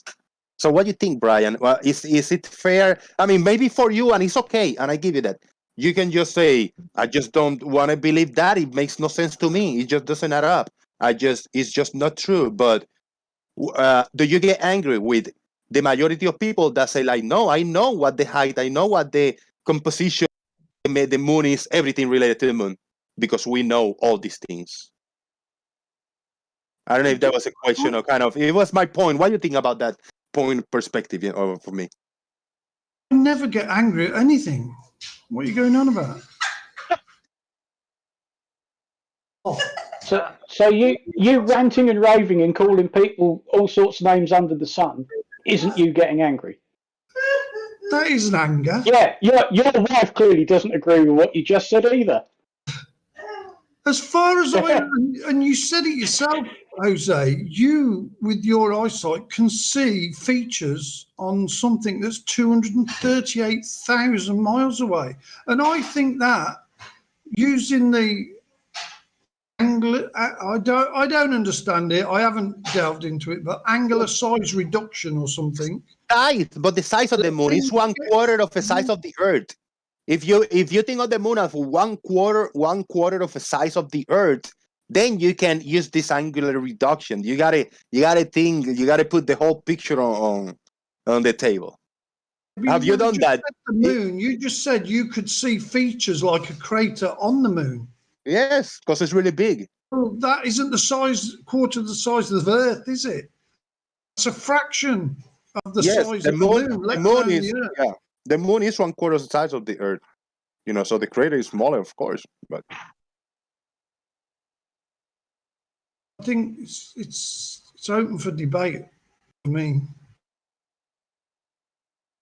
I can look out my window now and see the moon. Now I can't make out craters, but I can make out those dark patches that they call the seas. The mares. I can see them because it is a totally clear and cloudless night. So in for a frost. But yeah, I can see the face in the moon.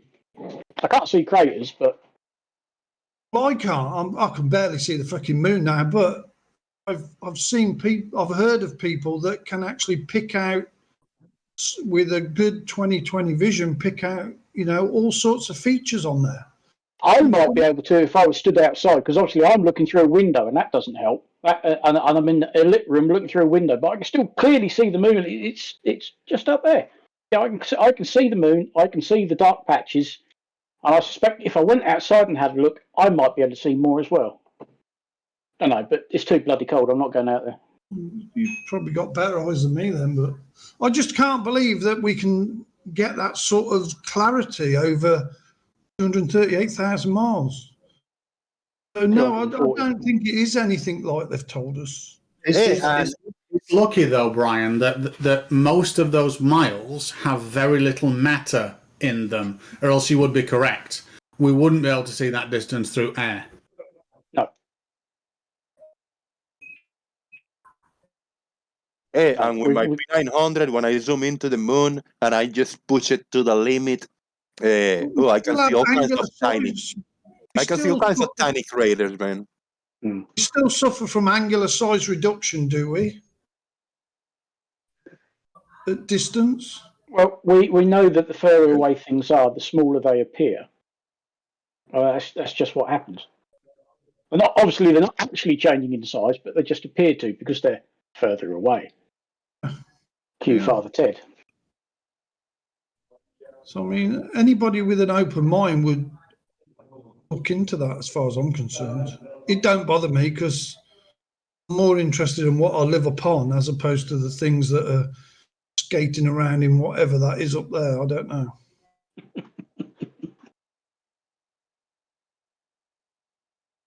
Well, I tend to agree that a 50-kilometer crater on the moon, I wouldn't see it with my eyes. I guess so. Miles. How far is the moon in nautical miles? How far is the moon in nautical miles? It's that sky miles. Is Brian Logic here? That wasn't too bad, right? That wasn't bad. Work out what accent it was. Everything spelled with an I becomes OI. Moils, sky. Hey, be careful by saying sky miles, guys. It's it's claimed by Delta Airways. Oh, okay. It's their frequent flyer policy. Oh yeah, sky miles. Yeah. So it is well done. 1.3 cents for a sky mile. That's actually my video. I'm a little bit quiet because I'm not eating two donuts, one glazed and one powdered sugar donut. I'm not eating two donuts. That's why I'm quiet. You seem to have a lot of detail about donuts that you're not eating. and if a glazed let's try donut, and keep Jose talking with a mouthful of donuts that he's not eating. If a glazed donut was supposed to be melting in 80 degrees Fahrenheit or above, this one was just crisp in top of the donut. I mean, if I even had a glazed donut in my hand 2 minutes ago. Yeah, I can now see on the 30-second delay YouTube stream.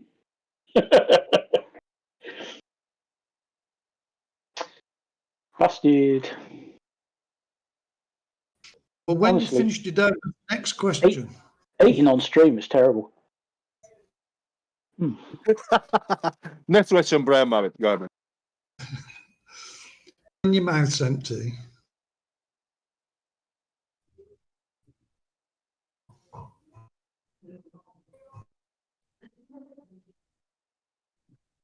No, I'm good. I'm back to life again now. Hell yeah. Snack very well needed. I was going to say, if 2 donuts won't do it, bloody hell. Yeah, it doesn't do it. It doesn't fill me out bad. It's a snack. Takes the edge off.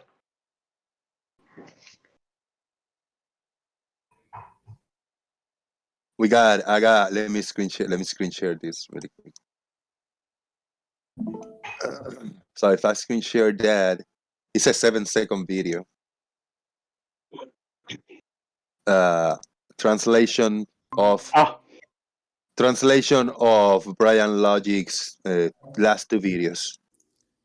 Hi, how you doing? This will be a short one. I'm stupid.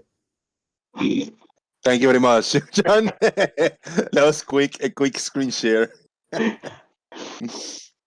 there's somebody pointed out to him what it needed was him in the middle of a gun.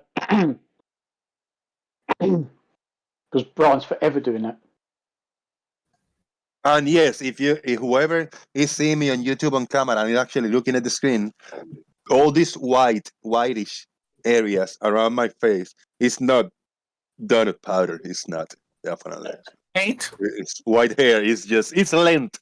I was doing laundry earlier. It's lint. Yeah, whatever. Yeah, we believe it. Yeah. It's sugar, isn't it? It's you're wearing what's left of the donuts. Right. I should have said I don't want to wipe the donut powder out, so they don't think it's my white hair. Like the trick is to eating one without licking your lips. It's not donut powder. It's not, definitely. White hair is just. That's why I'm Mavitt feedback in there. It's lint. Yeah, whatever. Yeah. Brian, mute the YouTube stream. It's you're wearing what's left of the donuts. Something happening in his audio. He doesn't hear us now in real time. We're gonna wait to hear us 30 seconds from now. All right. Yes. Or that was 30 seconds for us from now. For him, it's gonna be in the next 5 seconds, and then he's gonna hear this again in 30 more seconds. Inception. Yeah. 2 minutes. Brian, you got it sorted out? Got what sorted out? The audio. You were feeding the YouTube watch page audio. Oh yeah. I just muted it. Sorry, I forgot. Yeah, it's all right. For like a few seconds. Jose predicted that almost to the second. Wanted to see you eating a donut. I haven't been able to eat one for years now. They were good. They're okay. They're cheap. I mean, Walmart donuts, nothing special. They come in bulks, pallets, frozen. I get it thrown in the deep fryer. But hey, they're okay, man. Tastes like donuts. Donut's a donut. Yep. Indeed. What was all right? Now, because of the knowledge of the distance to the moon in distance from Earth to the moon, and a knowledge on the size of the moon as a three-dimensional, and this is going to be the word that is going to bring the next point. Solid abstract planet-looking spherical thing that is the moon up there. Brian, what are your thoughts on this solid thing floating above us doing some kind of orbits? Right. So if it's solid, that means it's made of a substance and it's got mass, i.e. weight. Everybody agreeing with that? Well, it's got both.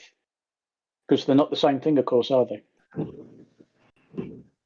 So we all know that any mass with weight in a medium, for it to just be sat in this medium, it needs to have the medium supporting it, as I understand it. Like a whale or a submarine is supported by the medium it's in. what medium is the moon in, and the Earth, and all the other planets, apparently, that are supporting them? Their weight, their mass. Well, going by your description, they're not. No, there is something supporting them, which is the centrifugal force, because they are orbiting. Yes, but it's not a medium. It's not a medium like his description of water, is it? That's only in one plane. I can understand that in one plane, but what about the 90 degrees to that? What do you mean, one plane? It supports it in one plane, doesn't it? No, space is not two-dimensional. No, hold on. Yes, Brian, please. Yeah, he's talking about the orbital plane. I guess so. Oh, okay. But not all the planets are on exactly the same orbital plane. No. I think in the big picture, you can, if you are a God's view, bird's eye view from the outside, everything lays in a plane, within the margin, there's a thickness, but it's going to be a planar, orbiting. Yes, what they call the plane of the ecliptic. So I can understand if gravity or centrifugal force is holding everything together on that galactical plane, but what about the vertical plane? What's stopping things from going up or down? To me, things actually go up and down if there's eccentricity in the orbit. Yes. I think whoever come up with this idea didn't give it enough thought as to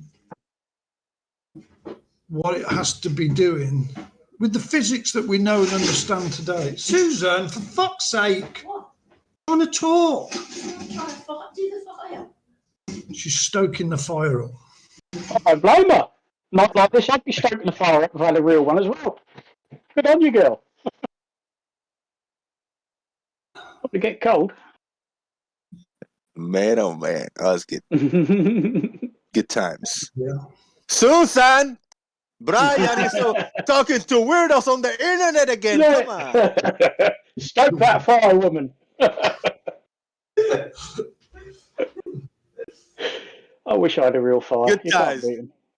You are good sport, Susan. You're good sport. Dealing with Brian yelling at us on the internet. Come on. I think she's still employed as my wife.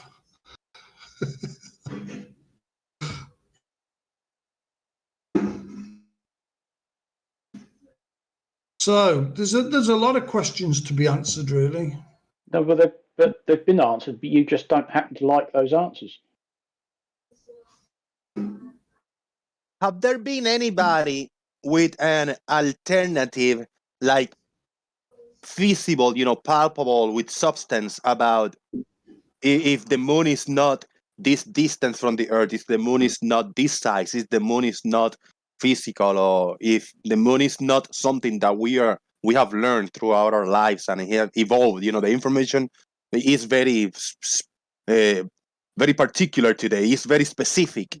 Is there anybody with something strong enough as for an alternative of everything we know? Brian, what do you think?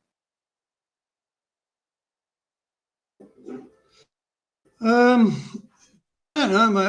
I literally have sort of dismissed everything I've ever been told now, and I will only take on board what I know to be reality. Okay, thank you. So we have to rewrite. We have to rewrite all the timetables and almanacs now. Thank you. Yeah, there's a lot of work there. Brian, I've got a question though. Do you believe that the let's say something like seasons and the sun that have been used in farming for a long time on when to plant crops and that kind of stuff? and where the sun's going to be. Do you all believe that there's no other explanation for that other than a planet and a sphere and the distances and the sizes, correct? Or do you not believe that?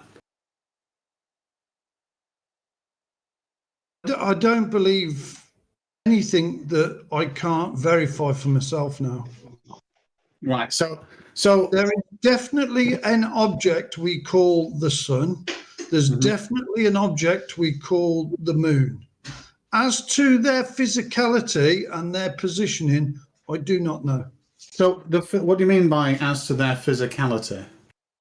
What they are, whether they're physical or whether they're just an energy source or a focal point or... Okay, so my question there, because I don't deal in absolutes, I don't know the truth of things, but I know probabilities. In order for me to say that something could be this, I'd have to say because, and then possibly provide examples of similar things. So can you provide me examples of something that shows detail and shadow that is non-physical?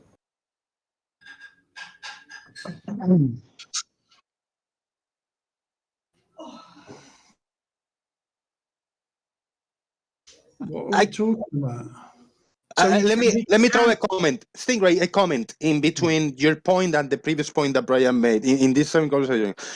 My senses and my gut feeling tells me, like just my senses, no tools, no knowledge whatsoever, that the sun and the moon appear as physical objects in the sky. I mean, that's why my gut feeling tell me and my senses. Don't you trust your senses, or you sense the moon and the sun not being physical, Brian Mavitt, without knowing anything? Can you lean to one side or another? I think they appear to us, well, it's like when you stand at the seashore, you will have a reflection of the sun come right up to your feet. The person 100 yards away can see the sun in a different position, and he's got a line to his feet as well. So I think it appears to us differently as to where we are, what angle we're at, what declination we're at, what temperature we're at, what the atmosphere is doing. The reflection does, Brian, obviously, because that's based on angle of incidence. This is something you can predict and trace and be 100% accurate every single time. But the physical object, barring a reflection, barring looking through a wacky mirror or anything like that, but looking at it directly, that's pretty consistent, right?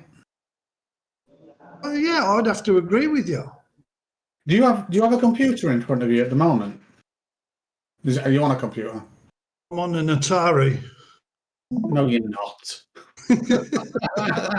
If you were, your respect from me would go up like metric shit tons, because it's like, how have you got Discord working on this? Especially when it was 64. Yeah. No, but can you click on my live stream that I'm just showing right now? I've got about 12 of them up in the loft, and I'll share you for YouTube. they've got to all be sold off. Oh, nice. Yeah, problem is you can emulate all that today on like different hardware just as quick. So the nostalgia factor of having the physical hardware has gone away from me a bit. I've got N64s and SNESs and things like that, but I can emulate them on like most of the devices around my house just as quick. So yeah, it's a shame. SNESs? But anyway, Brian, can you click on my live stream and can you see? Yeah, my... I'm on it. Yeah. Yeah. So here, there's no difference here between me building a physical model and actually doing this. The issue is that a physical model of the proposed size of the solar system would mean that if I have a globe and let's say I buy the biggest beach ball that I can buy, and it's like 4 foot across or something, that means I'd also have to find a beach ball that's 200 times bigger and place it 10 miles away. Farmer's boy, you're beating the shit out of that keyboard. Come on, take it easy there. Hasn't done anything to you. And I'd have to place it. I'd have to place it 10 miles away. I could do it, and then I could get a GoPro, and place a camera on the proposed sphere. but it's a lot easier for me to do it on a computer and just have the relational sizes and the relational distances. Now, the only inputs that I've had into this model are I can place a human being on it, which is this top right view here where we can see the sun in the center. I can place them anywhere on a lat long. I can change the month by changing the 23-degree axial tilt. And its bias at the moment. This is like the 1st of January, which means in the UK we don't get a lot of sun at all. And I can predict to within half a degree or less where the sun is going to be through your day and the path that it's going to take. And the only thing that I need to do that is to rotate the sphere. And what it can do is this has got a compass on, obviously, and it's also got little dots that are 5-degree dots. So if I were to place us, so you and I are pretty much, well, we're in the same. I'm in Buckinghamshire. I'm only like 5 minutes away from Farmers. So if I were to place us there we go. That'll do. It's just a little bit. It's near London. And I were to turn this to approximately where we are now. So we're approximately, oh God, what are we? January the 17th. So we're about there. Now what I can do is accurately say to you that this is the path of the sun through our sky. Exactly to within, and like I say, to within half a degree or less. It's going to rise there. It's going to go as high as that, and then it's going to set there. And I can do that for anywhere on Earth at any point in any month and show you the exact path through the sky of the sun and its size by simply rotating a sphere. Now, I'm not saying this is the truth. I'm saying it's 100% accurate in its predictions. And I've tried doing the same thing on a flat Earth, and that's 0% accurate in its predictions. Very cool. Mini presentation. I'm trying to match where he's at and see if my model matches the same thing. Before you get your chance over here, Earth, Brian Babbitt, if you were watching this, do you think makes any sense? This mini presentation from Stingray. Take your time, give your thoughts. Every sense if we lived on a sphere. Good job with that. Right on, brother. Of course. So what you're saying is, as his image top right shows, that the horizon is perfectly flat and level. Yeah, that's fairly flat there. Yeah. Yeah, that's what you would see on a sphere the size of the Earth. Except, Brian, that's from a camera on this ball. We're just very close to it. We're actually looking through this camera right here. This is the camera that is this view. This is all one thing. Yeah. So here's another thing, Brian. I'll show you two other things for you to think about. I don't want to conflict over them, but this is just for you to think about. So I used to go, if you look in this view here, I used to go to the Balearic Islands here. And what's wicked is this terminator line is actually very accurate. So I can have sunrise in the Balearics, and my parents in the UK, I can ring them and it's pitch black. Just like, very strangely, you can look at a Portugal webcam and see the sun on the beach, but England being pitch black, even though we're further east, which is a bit weird. So this terminator line matches in exactly as well. And then the last thing that matches exactly, and this is just about testing reality. It's not saying we live on a sphere. It's saying with this sphere, I can predict reality 100%. Now, if I move this up and we turn on the sky, the night sky, and rotate the sphere, I've got one camera looking up from the top of the sphere and one camera, wait for it, looking up from the bottom of the sphere, and we can see the star trails. Can you zoom out in the top right image, Stingray? Yeah, why? Hold on was asking if you can zoom out a little bit. I don't know why. Maybe to see kind of the little bit bigger picture. Yeah.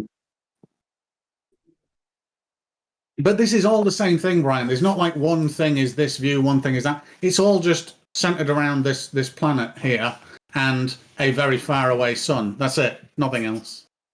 You know what's crazy? The path of your sun looks exactly like the path of my sun on my screen right now. I'm gonna share Earth is Live for a minute here. I'm gonna switch. You can leave it up, and I'll share it after Earth is Live. But let me share it for the audience. So this was the path he was showing from the same location. If everyone can see.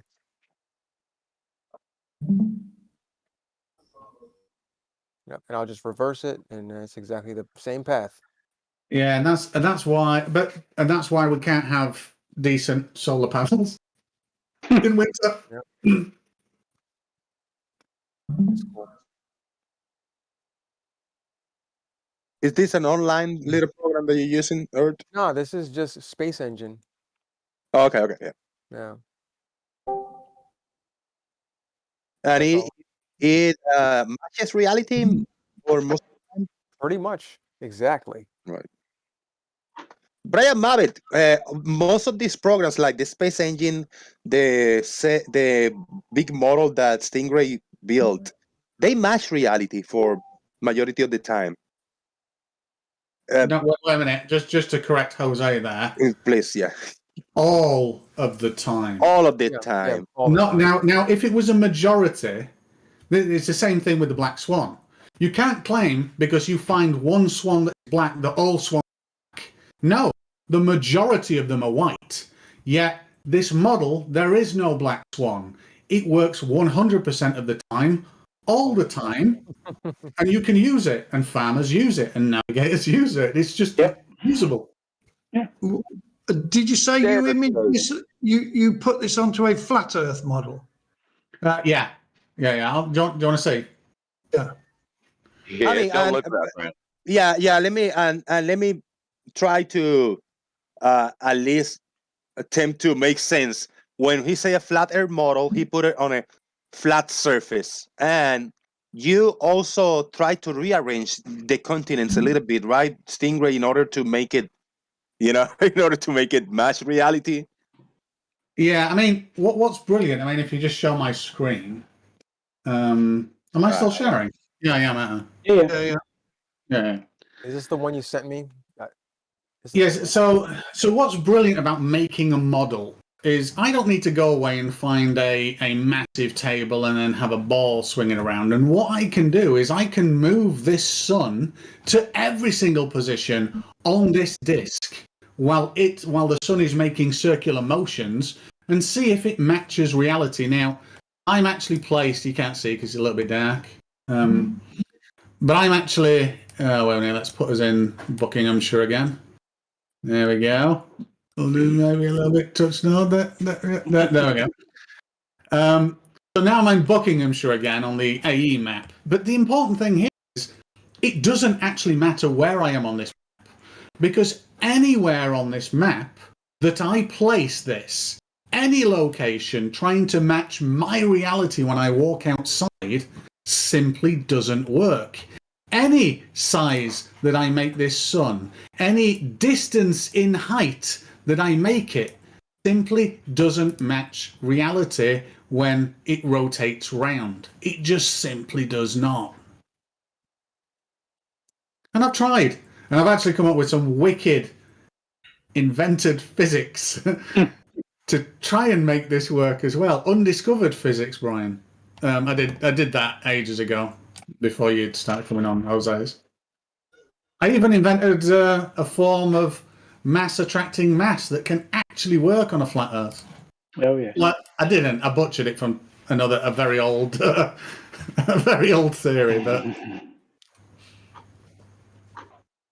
I have done more to try and make this work than any flat earther ever has. I'm pretty sure of that. Well, what do you think so far? Looking at this, is there a way that we can model a flat Earth in better than this that Stingray has? A feedback on what can be adjusted, Mavitt. Asking me. Yeah. What do you think can be adjusted? Yeah. One thing that instantly says is wrong with that model is that the daylight does not just affect that proportion of the Earth, does it? We know that for a fact. Yeah, I mean, it affects exactly half a sphere in the other model, like it should do. In this model, unless, and here's the interesting thing, I can't make a uniform dispersion of light from a point affect how it affects what we see in reality. I can't even get the fall off to do it. So we know that light, you know, the inverse square law is true, testable to all of light. Now, I had to invent a new law for that to even get plausible, but I could never match the Terminator law. I could only ever claim, and then farmers will tell me how he can just ask one question and it screws the whole thing up. But I could only ever claim that it's kind of correct. But then farmers used to ask well, go on, what did you used to ask? Before you go, Croaxy, can you mute your microphone, Croaks? A little bit of background noise. I only have to say one word: Antarctica. Yeah. So the issue that I never was able to solve, I built a very advanced toroidal energy-based flat Earth map that solved individually 3 or 4 problems, but could never solve the 3 or 4 problems coherently together. And then the one problem that I could never solve is there is 24 hours of sunlight in certain days in the South Pole. And there's no way this would ever, there's nothing that I could ever do to this to actually get that to work, which is a bit annoying because I really wanted to say, hey, I've built the world's first semi-plausible flat Earth map. You were damn close, but wouldn't it be a speed? Is back engineer as to what we know to be fact. The fact is, the sun shines over more of an Earth than what you've predicted there. So what you've done is falsified the sun's dispersion pattern upon the Earth's surface. Yeah, but Brian, we'd still be able to see the sun. So just really quickly, there's a very important thing here, though, Brian, that makes it hard for me to solve that, and I'm going to explain it to you. Now, if we look over the continent of South America, so what I've got here is a distance. Doesn't matter what that distance is. Uh-oh. It doesn't. Oh, bless. It doesn't matter what that distance is. This rule is true. If I travel half that distance away, I get quarter of the light, correct? Yeah. Right. So the issue now is if, and I'm gonna postulate here, if you have daylight in Washington and we go outside with a light meter and we have daylight here around the tropics, anywhere here, well, the issue is we've got almost the same luminosity. It's not, we've increased the distance like fourfold. It's not got four times dimmer. And when this lights up to what we expect, here would be on fire because it's too bright. And that's just using light. Now, I did come up with a different fall-off mechanism for the light that comes from the sun. The issue is we can measure light.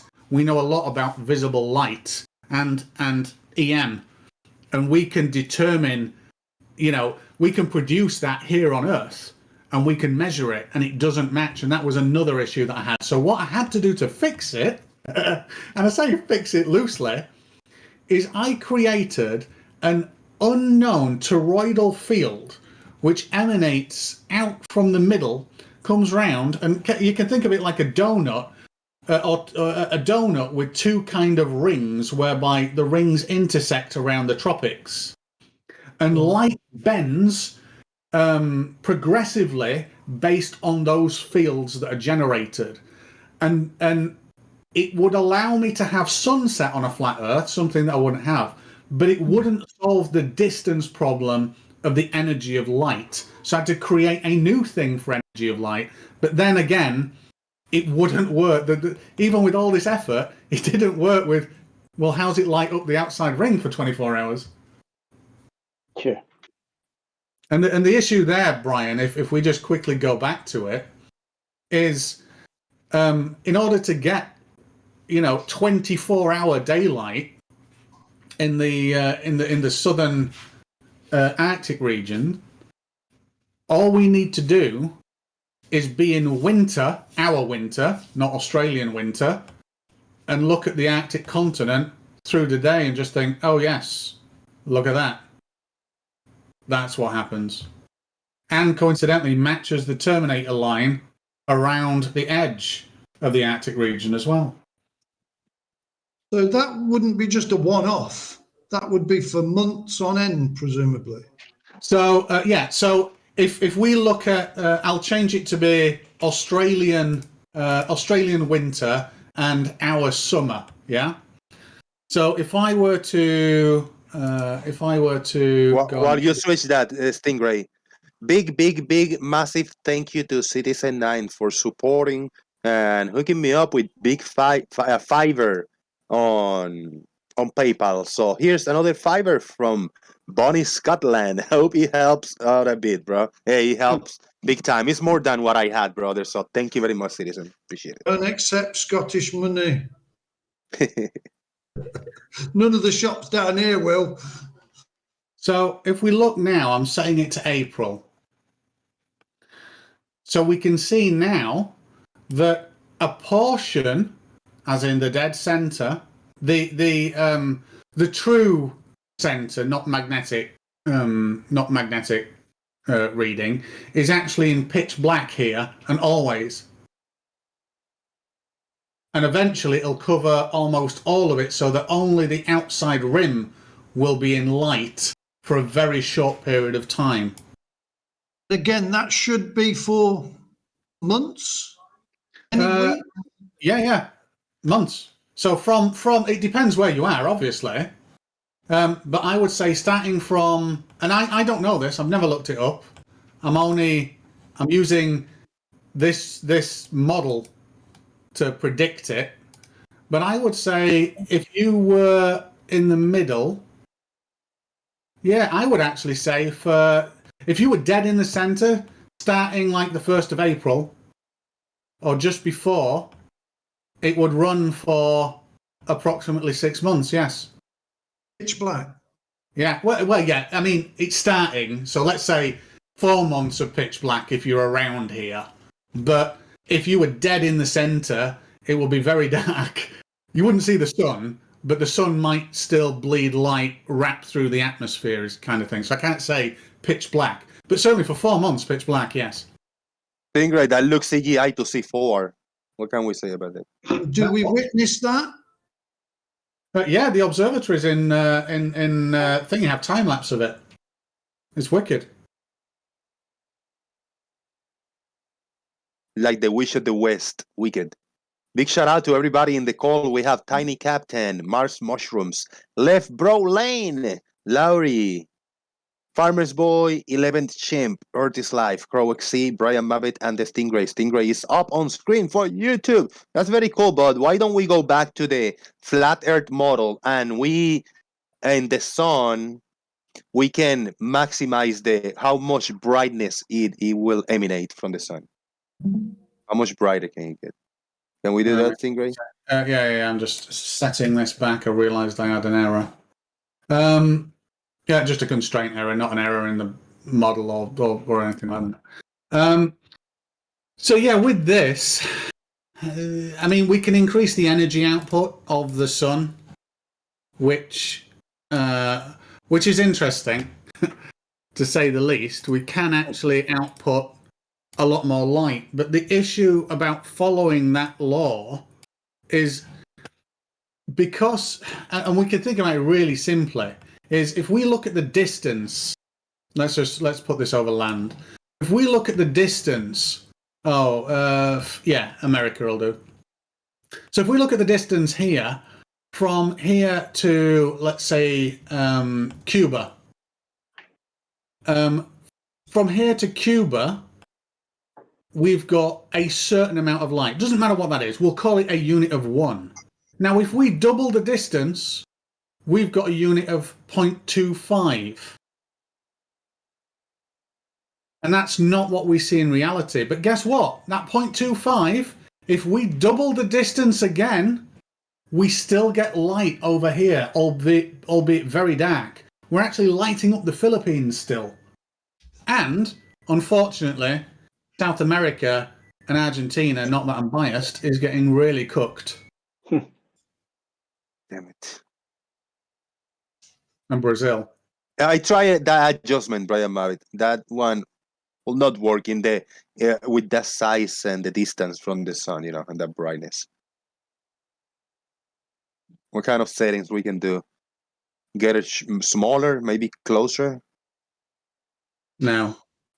We're only assuming that the light is emanating from the sun. Well, we can test where the light's coming from quite easy by just pinholing the sun and walling it and have a look, and then we realise, yep, that's the source of the light. That's how pinhole cameras work. If we had a, just bear with me and entertain me. I don't know if he's be able to do it, but if he had some kind of a dome structure over the Earth, a semicircle, a little Christmas, how do you call those? A snowball, a snow globe, a little snow globe. If we had one of those and we had the sun like a solid source of light coming from the outside of that glass crystal, I don't know, I say glass, but whatever material. Can it reflect and it gives light to specific areas? Not necessarily have to be above it. Like, I don't know. It will change the whole thing, right? Because you will put in an external mirror type of thing, a glass or whatever. Well, the light source will change. I mean, it's not just that. The issue is the curve. That's the issue. The curve means we would no longer be looking at a circle, an apparent circle. It's not what you get when you pass, light of a circle through a curved surface. It distorts. And then the other thing is, from a different vantage point, it would also look a different shape. And even if you could get it to focus more light on an area, that's focusing. So the actual fall off becomes greater, which means, yes, you might be able to focus in Argentina and still make it a circle. But then you in Florida would see this elongated oval and hardly have any light. Now, one more. Think about this. One more attempt. We do not have a dome. Let's say we don't have a spherical dome. But what if we had a flat, some kind of divider? So I'm standing over here in the house, and we got a roof parallel to the floor, right? We got this ground, which is the level, the whole water with the continent and the earth, and we had a flat divider with whatever, it could be glass, let's say glass, and then we have the sun above it. Now we don't have a curved dome over earth, we just have a sheet over earth, we just have a roof, a ceiling over the earth straight, and we got the sun in the top. But because of the material of this divider of the earth, this thick layer of whatever it is, atmospheric neophysics bullshit, then the sun can be pointed to specific areas on earth, and it doesn't have to be above it. Follow me, understand kind of what I'm saying in that. And the short answer, unfortunately, is no, and that's why I had to come up with the toroidal field, which only affects sunlight somehow. And the whole reason is this top right view here. This top right view creates arcing visuals of where the sun actually is through the day. So where let me just move us up into the northern hemisphere somewhere. Let's say this is we're about Spain at the moment, or just about near Spain. So we see that arc, and very importantly, the arc is away from us. In other words, we are not the center of this arc. So there we go. It arcs toward us and then away, and it's away at either side. In other words, whatever shape this is making, whatever assumptions we make, we're not in the middle of it. I've got someone at the door. Back in a sec.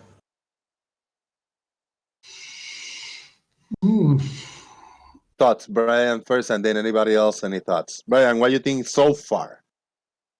Well, I've driven through the night for the last 30 years, and I have seen daylight before I see the sun. So I think there is some validity in that the actual sky, whatever that may be, is sort of illuminated or fluoresced by whatever the sun gives off, and some sort of energy or whatever. Because I have definitely witnessed a light source before the sun become apparent. Absolutely, Brian. That's because if you think about it, I'm really sorry, but on a curved surface like this, we've got a layer of atmosphere and air. Air is not transparent. It really isn't. We can see through air, but it's not fully transparent, which means we can illuminate the atmosphere. We really can. We can certainly illuminate clouds, and we can certainly illuminate huge volumes of atmosphere. And that's why when you ask me about the sunlight at the south Arctic region, it's because even though I might not be able to see the sun, it might be over the horizon, that sun can still light up 2 miles of atmosphere above me. And then we have light scattering. That light scattering going through the atmosphere creates ambient light, just like if it was hitting, let's say, a cloud that was relatively close to you. That cloud would also illuminate the ground because it's just reflecting light. The atmosphere does reflect light, not a lot, but enough for you to have pretty much decent visibility before you even see the sun. Did you work that into your model? I haven't put any clouds in this, but I could do, yeah. No, not this one, the other one you were doing. The other. Yeah. So the problem is the sun never gets low enough to illuminate clouds on the flat Earth. That's one of the problems. It would always be above the clouds. So that so on a spherical Earth, you can have the sun down and illuminating the sky above you before you can see it. On a flat Earth, the issue that I have is the sun is like 4,000 miles up, let's say. No clouds are 4,000 miles up, so every cloud sits below that sun, which means no matter where I am, if I've got clouds over me, the sun's above. So it's not illuminating underside and being able to reflect down. So in other words, clouds below 4,000 feet. Sorry, say that again. Did you say we don't have clouds below 4,000 feet? Miles. Sorry, this is miles. 4,000 miles. We don't have clouds. So all clouds will be below the flat Earth sun. So the flat Earth sun can illuminate clouds that are only, let's say, 10,000 feet high, because the sun is 4,000 feet high, 4,000 miles high, or 1,000 miles high, or even 100 miles high. It doesn't matter. It's still above that cloud. So we wouldn't get atmospheric scattering of light before we can see the sun on a flat Earth. The sun would always be there. Stingray. Yeah. Yeah, there's also a nice thing you can mention is the difference between the nautical twilight and the physical twilight. Well, carry on. No, the nautical twilight is the physical twilight is just the time that according to our theory that we live on a sphere and the sun goes under, that at the time that it's still, we can see the light even though the sun is under. And on a flat Earth, it's because it's moving away. But the nautical twilight is actually the time that the sun goes under and we see the sharpest horizon, what's only possible on a sphere, and we can see the stars the best. Oh, nice. So, yeah, that's actually the difference. I bet you see that a lot as well, don't you? I just want to say that John Rapp is bringing it first. He's the first one. John Rapp says relative sunlight disequilibrium. Boom. Nice. And the other issue that I've got, if you speak to Terry, Brian, is these. I put these two arrows down here. So in winter, in our winter, or sorry, Australia's winter. No, Australia's bollocks. Yeah, no, Australia's summer. In Australia's summer, come on. I'm screwing this up a bit. In Australia's summer, this white arrow here is where they see the sunrise. This red arrow is where the sun would be if going over the tropic at that point, and it never goes south of east. Yet we see that south of east in Australia. Yeah, we haven't even entertained that problem on the sun. Is gonna appear to disappear from the bottom up in the distance at a point, and we get the sunset and sunrise. I'd done this with Woz. Woz took a picture of the moon and then scanned across to the sun. And his sun was over Africa, or just off the coast of Africa, at 8 o'clock in the morning. So, according to timeanddate.com. I don't know if it's on this computer or the computer. I think it's on the works computer. I'm at home at the minute. Hey, if we can invalidate this lovely sphere model, Brian, I would be ecstatic. You don't know how ecstatic I would be. There is no ecstaticness value that would accurately describe how ecstatic I would be. That would be a breakthrough. Crazy. You'll be so famous, Tigre. For real, because you will not shut up. You will go to high places and bring this shit up, but we got to break it first, right? I'd share it with whoever brought it to my attention, obviously, but I take a lot of credit for it. Oh, wait a minute. I just flew from the Netherlands to Jakarta. Jakarta is on the south part of the world. The airplane didn't turn around. Didn't it? No, it just followed the curve. Wow. Simon, I'm on Africa here. What was the issue, Brian? I'm interested now. Was put a video up of he put a picture out of a video up, and then he showed me the video of him just getting to work about 7:30 in the morning in Africa somewhere. And he was in Melbourne. Yeah. And the sunrise, I forget now. I'd have to have a look at I stored it, but I think it's on the works computer. And the moon was over Africa. Oh, the moon. Well, the moon and sun are not joined. In Melbourne. As I see it, he wouldn't be able to see the moon because the Earth would be in the way if it was a globe. No. You mean sunrise? What are you on about here? So sunrise and the moon are not connected.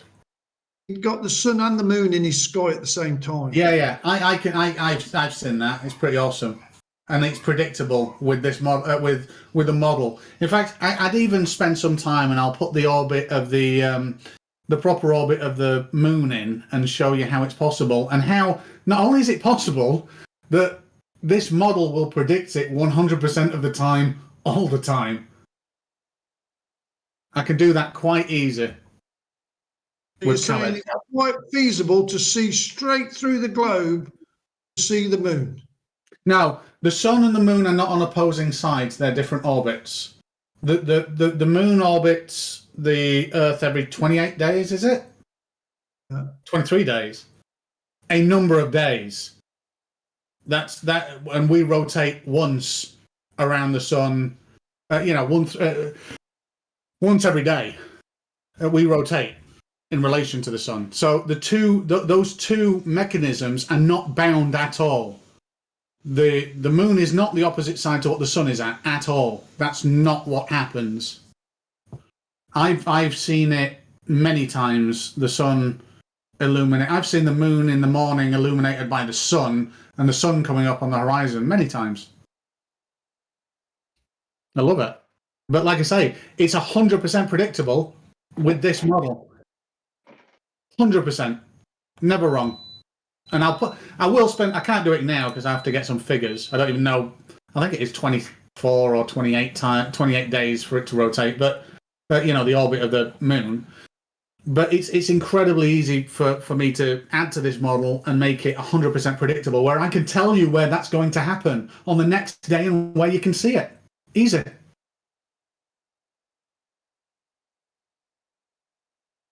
Just following current science. So you've got your sun at what, 92 million miles away, is it? Yeah. What did you say the square root of light was? Well, it's the inverse square law, so it's easy. Yeah. So this is another crazy assumption. The inverse square law dictates that light will never die, although obviously at some point it must do, but it'll be imperceivable to us. People say, well, how does the sun reach us? Well, it really does. And guess what? Double the distance from us, it will be a quarter of the strength still, and still illuminate stuff. That's just it. And if we halve the distance, it gets 4 times stronger. It's that simple. And that's why we don't really want to be any closer to the sun than we are. Koi moils.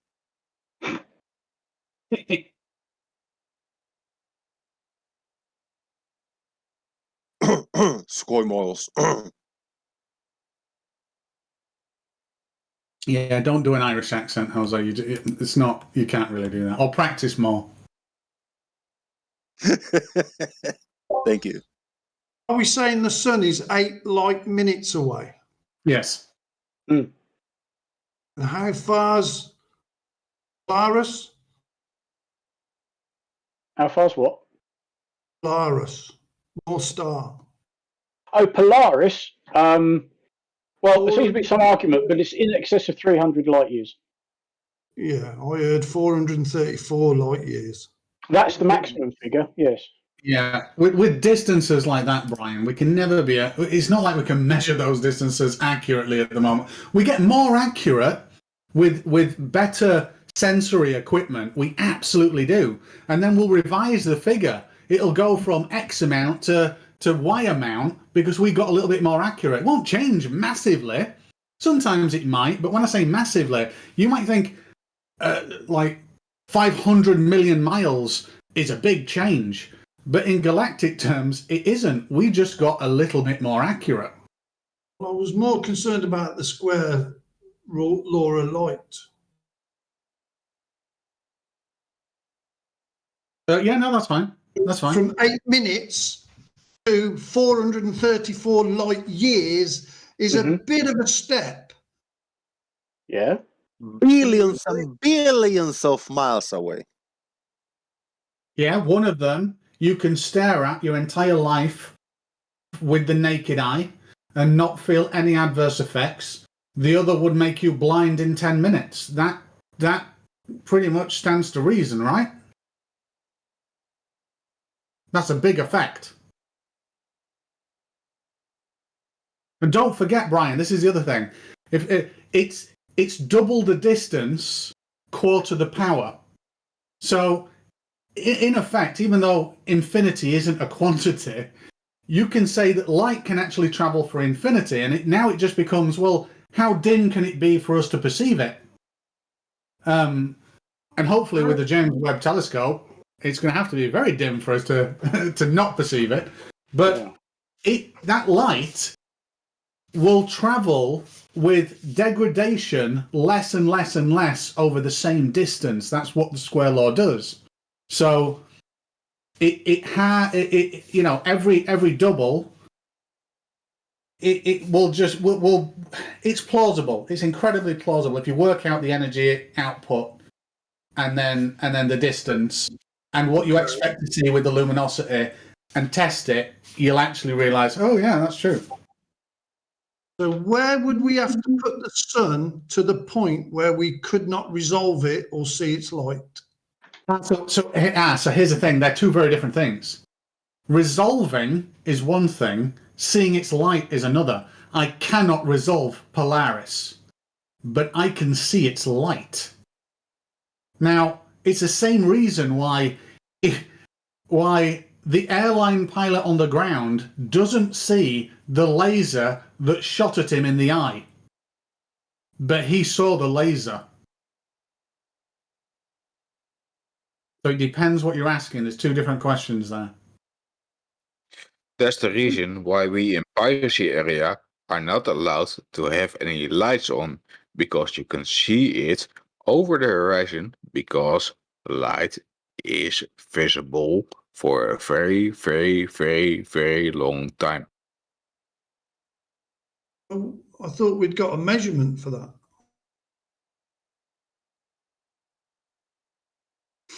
The sun being 8 light minutes away, if we moved it to, let's say, 1 minute, 1 light minute away, would we still be able to see it and resolve it? You're talking about light speed, not distance.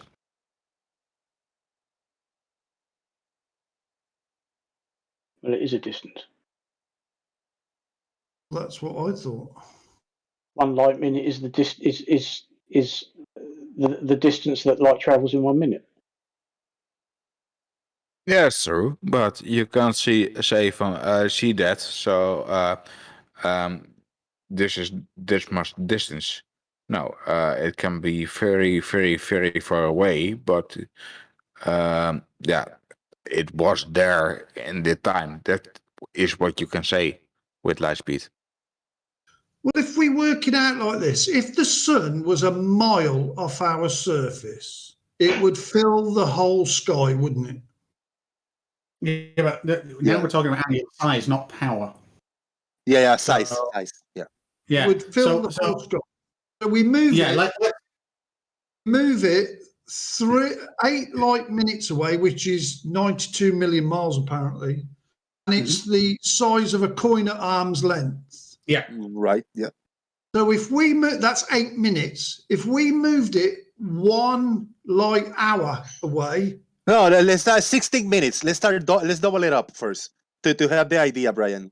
Double it up. Now it's 16 light minutes away. That means that we should be able to see half of the size of the sun that we see in the sky. Right. So am I right? So let's say 32. Then that's 4 times. Would be a quarter. Yeah, wait a minute, Brian. I know where you're going with this, and let's just say 100 times the distance. It's not big enough to see anymore. Absolutely, 100%. You cannot see the sun. Okay. Resolvable. So do you see a pinhole light?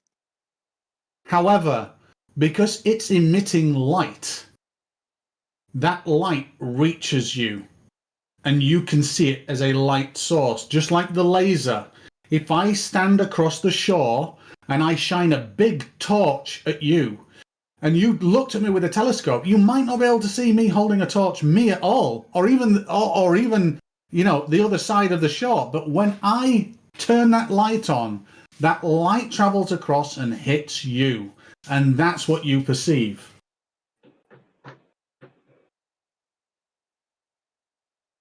But then, so let's say it's 1 light year away now.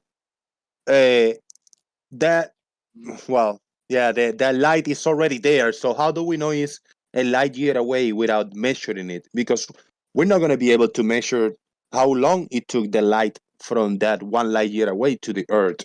Or how are we able to measure the distance, if not physically send something there or measure it with a ruler? The speed of light is measured, and yeah. So if an object is already in the sky emitting light, we already see the light. Yeah, we know it's emitting light, and we know the speed of light. How do we know it's 1 light year away? Stellar parallax.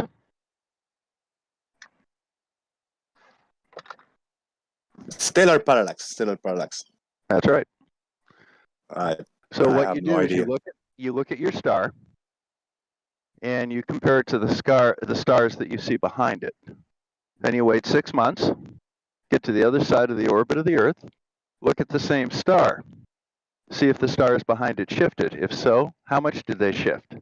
That gives you your parallax angle. So your formula for distance to the star, the formula for the parallax is that the distance to that object is the distance between your baseline, and in this case 2 astronomical units, divided by the parallax angle. So 1 parsec is 1 arc second at 1 astronomical unit.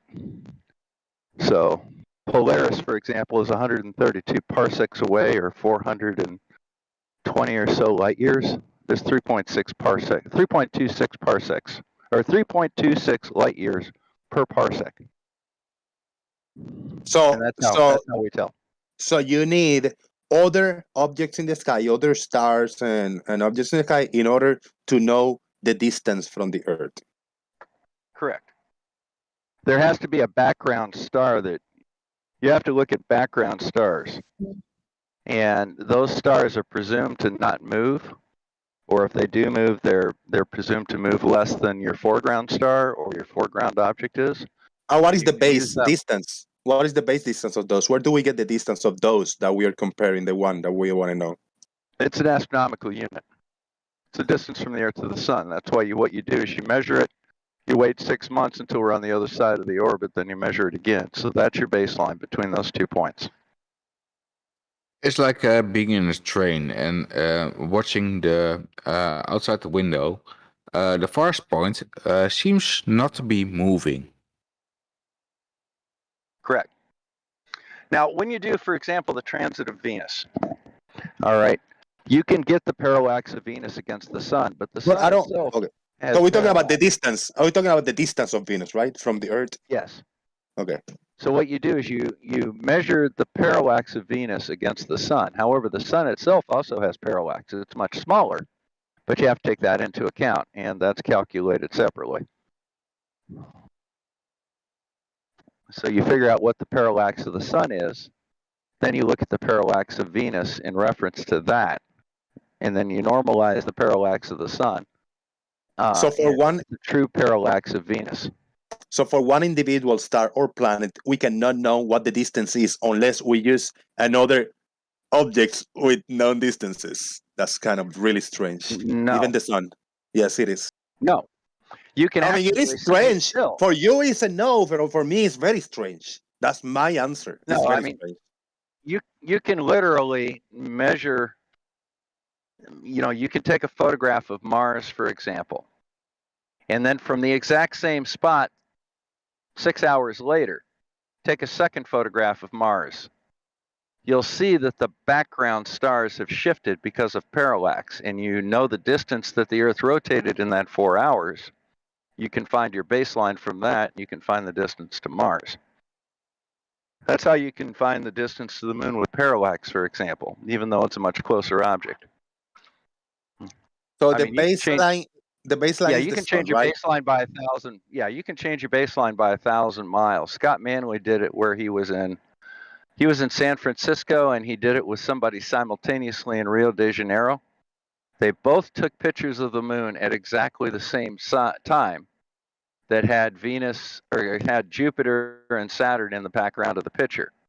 So what they did was they lined up Jupiter and Saturn, and you could see that the Moon had some parallax. And from calculating how much parallax that was, they could calculate the distance to the Moon with some pretty good accuracy.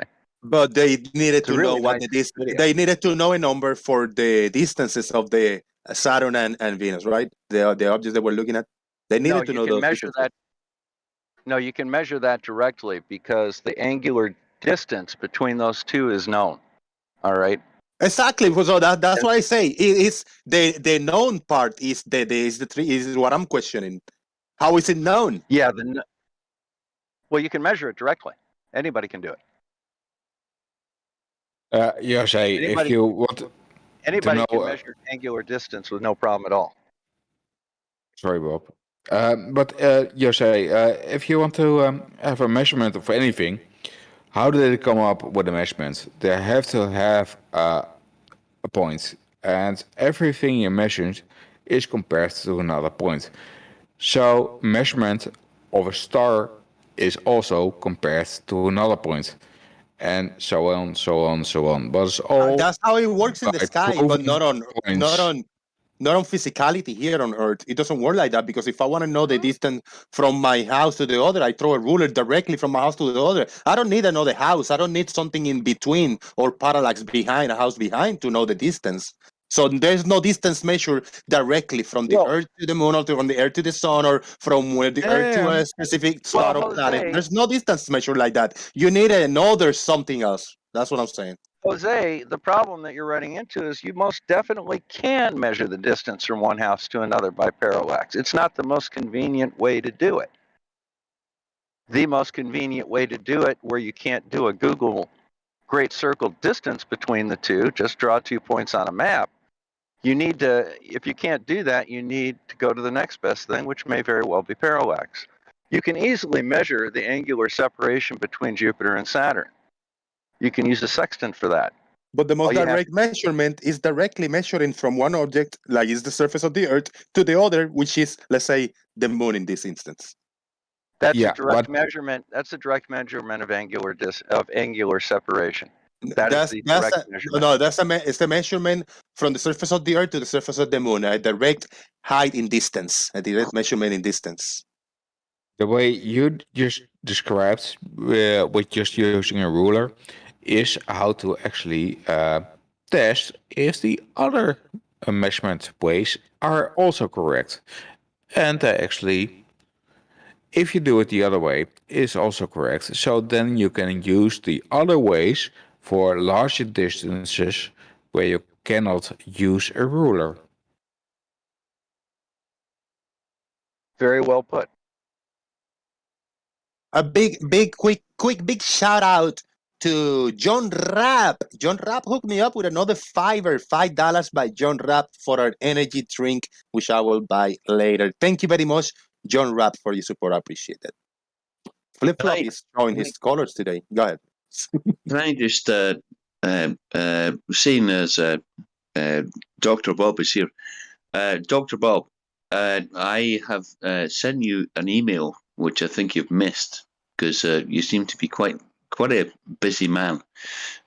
What I need is the GP of for an exact date and time for the moon, and I can send it to you again. Let's try to sort that out, guys. Sort that out on your end because I think it's more interested to get Brian Mabbitt's opinion on the point that I had there about direct measurement from the surface of the Earth to an object in the sky. Brian Mabbitt, what do you think about that short conversation that Bob commented and stuff? Sorry, mate, I had to pop out. I only just got back. But as for a direct measurement, I think they're just pulling some out their ass, to tell you the truth. The audience is really happy. Most of the people over here in the panel are completely on it with the method, the parallax and, looking at other objects in order to know what the distance of one is. And 99% of all the audiences, I'm not happy with it. I don't think that it's a direct measurement on distance to any object in the sky from the Earth. Jose, how would you directly measure the distance from the Earth to the moon? That would satisfy your criteria? Is it a realistic way of doing it? Yes, glad you asked. Go right ahead. Yeah, glad you asked. So if I want to take direct measurement from the beginning of my street in here to the end of the street. They sell a little stick. They sell a stick and a little gadget Sorry, that Jose, you. but I'm not going to let you do that. Oh, you're gonna interrupt me in my own show. You ask me something, I'm trying to answer you, and you're gonna interrupt me. Go ahead. Interrupt me. Go ahead. I gave you permission. Distance from the Earth to the Moon, not down the street. I'm gonna tell you. I asked that for a If reason. you don't interrupt me again, I'm gonna tell you. But you know what I'm going to do? I'm gonna start from the beginning, whether you like it or not. If you don't want to listen, check out. But don't interrupt me again. Thank you. So you know, right? If I want to, I'm gonna start. You see, he asked for it. So if I want to measure from the middle of the street in front of my house to the end of the road, you know, they sell a little stick with some kind of gadget that you roll around and it gives you the distance. Or you can use either a ping over here and you can use another tripod over there and you can look through a thing. It tells you exactly the distance. I don't trust in that. I want to trust in the little roller that I roll down the street. It's going to give you an exact measurement because I don't have a ruler long enough. Even though I can have a 100-foot ruler, I can put a clip over here, roll all the way around, put my finger, gather it, and then put the star over there. So I know it's 2, 3, 500 feet at the end of the road, right?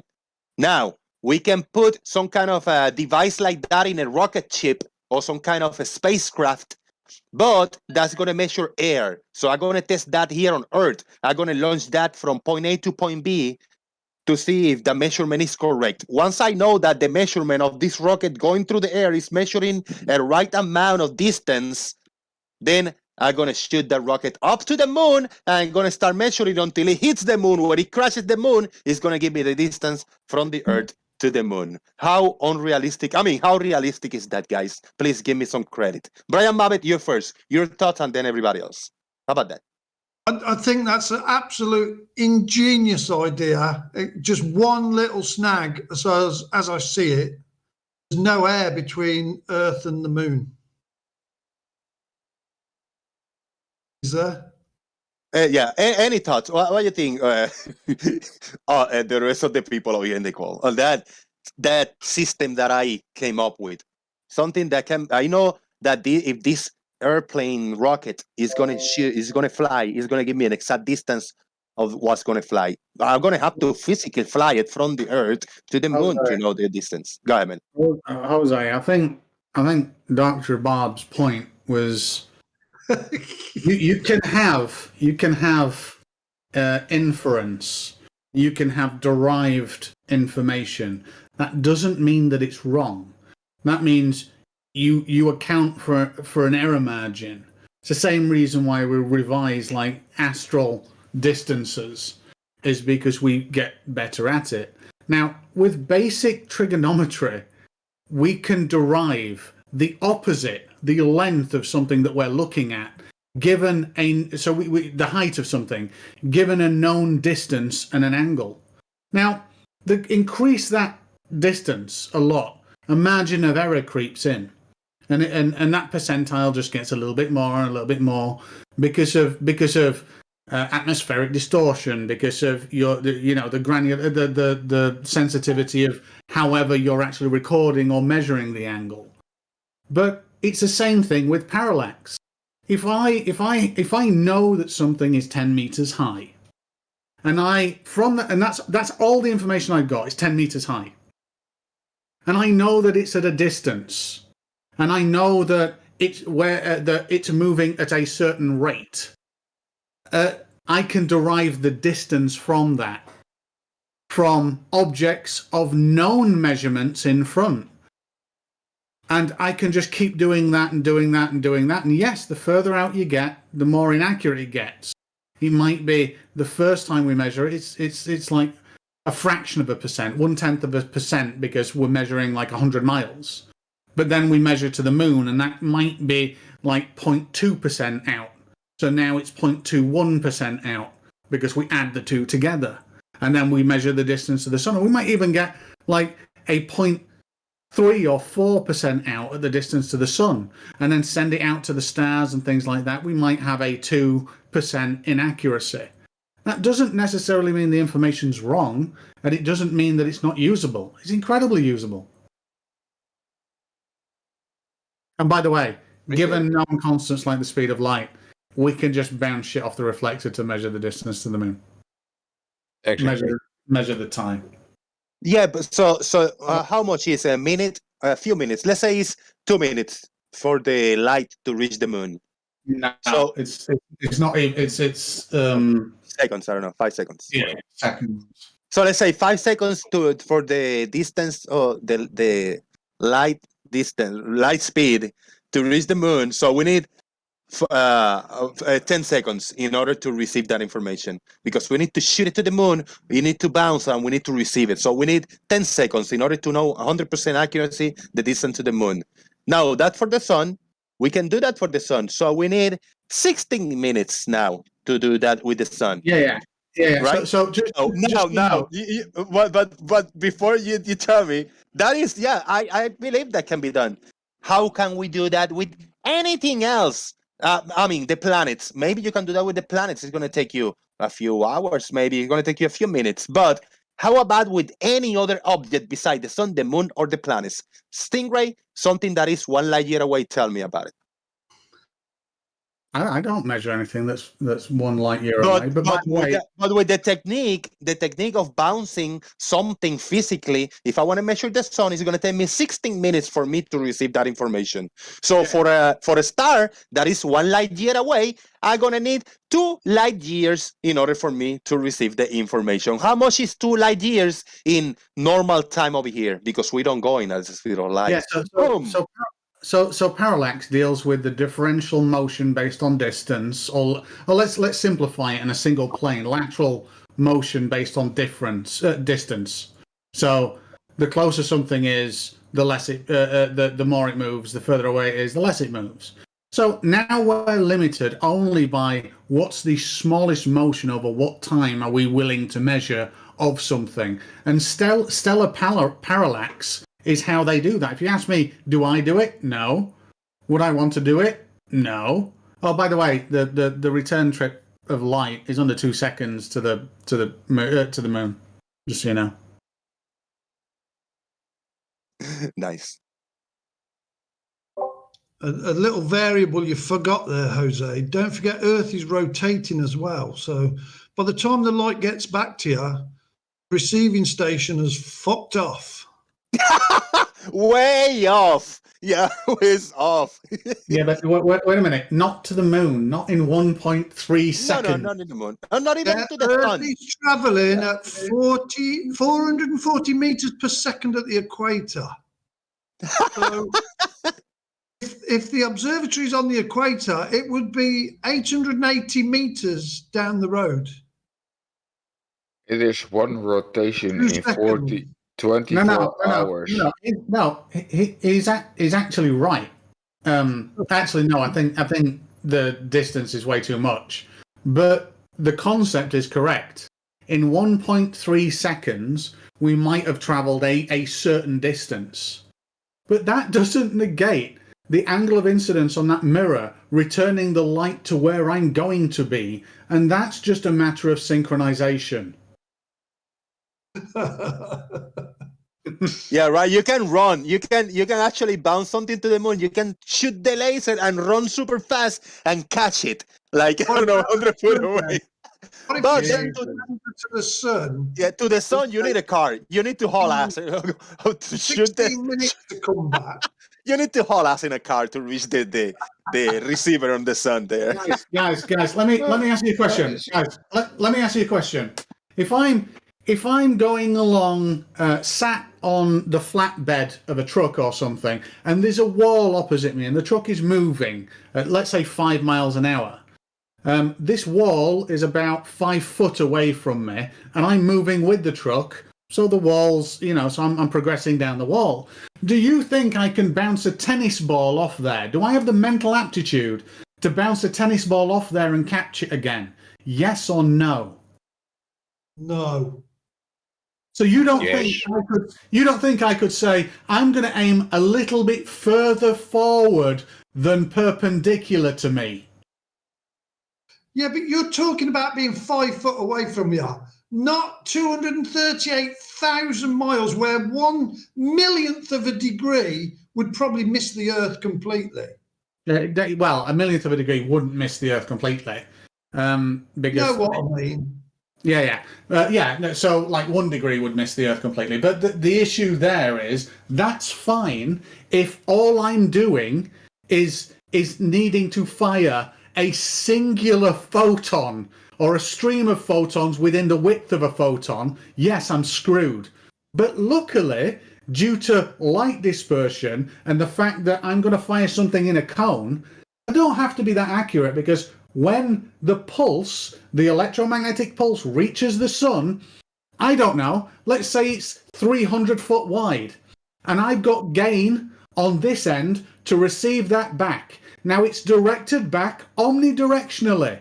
It's not like this laser thin thing that's going to come back at me. It's a wave that emanates from that mirror out omnidirectionally, and I detect the crest of that wave hitting me. That's how we measure the distance using light.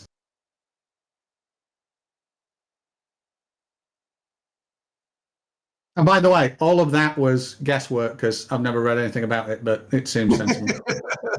But that's good. You see, Brian, this was a fun, entertaining show today, because we get to at least attempt to find, alternatives and more of a direct, information of some things. I just still off for today. Me, Jose JG, I don't trust in any of these objects in the sky have been directly measured.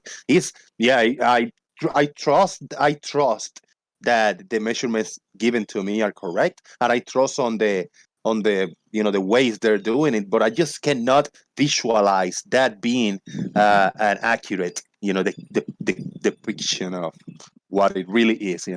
Well, I like it.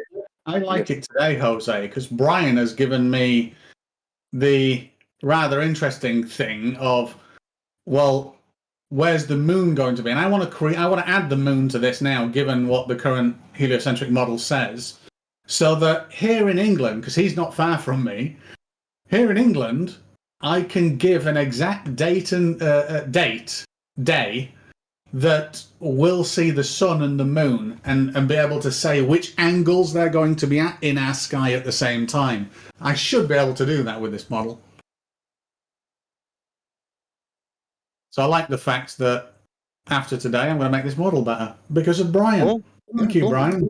Brian, what do you think? Show like today, we need more. Right? At least try to take our time and explain alternatives.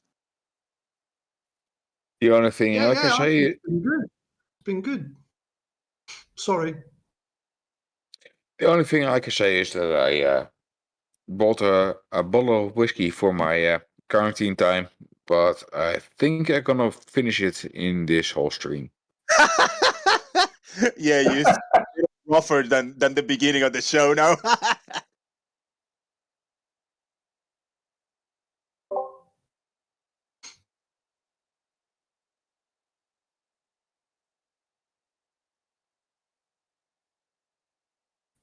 I am still firmly of the belief, whatever this is we are living upon is way, way beyond our comprehension.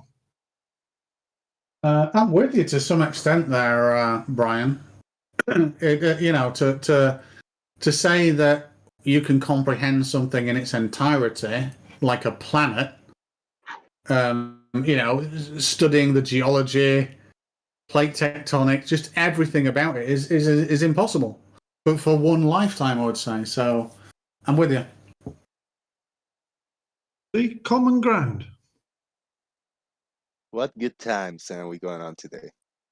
Yeah, Stingray actually mapped it out, and I showed it.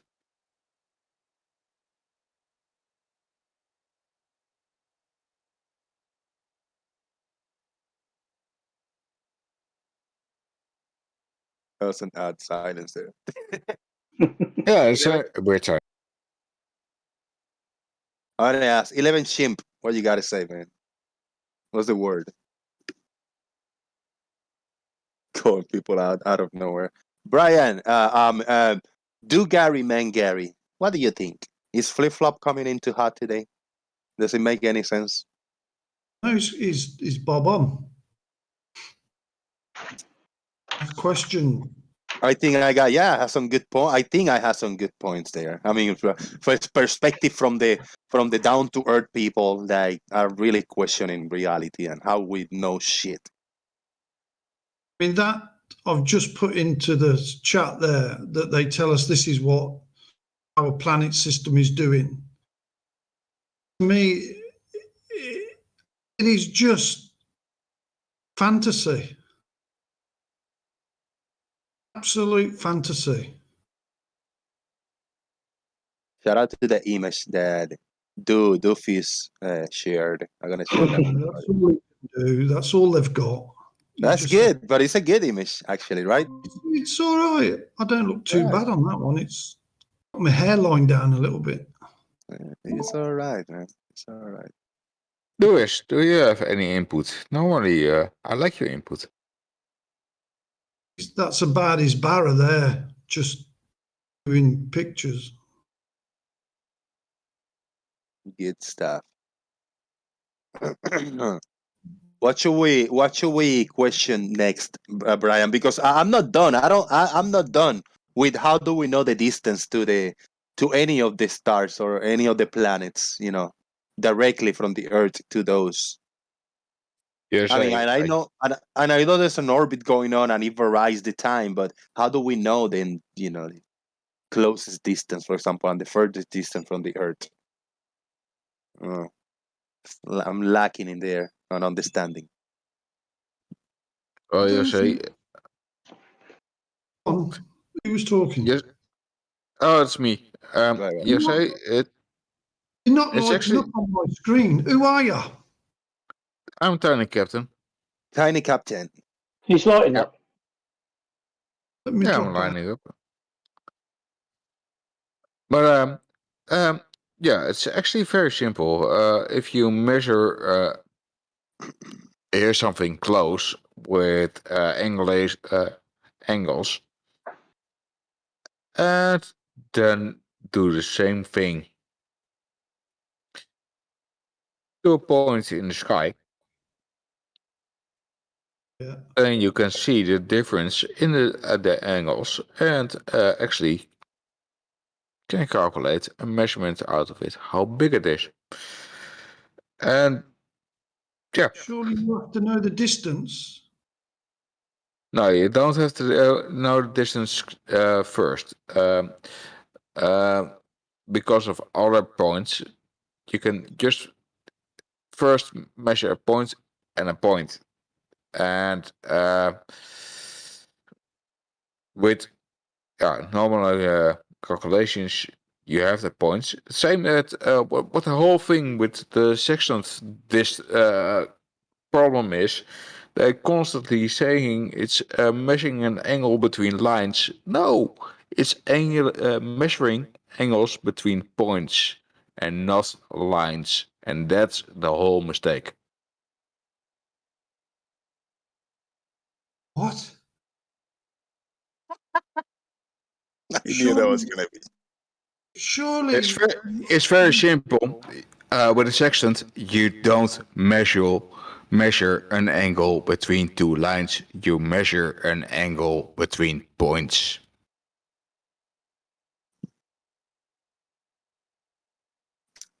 Can I take this moment to give a gigantic shout out to the Stingray? Stingray say, Watson is strange, but the Stingray, whoa, with a big, big support over here on PayPal. Thank you, brother.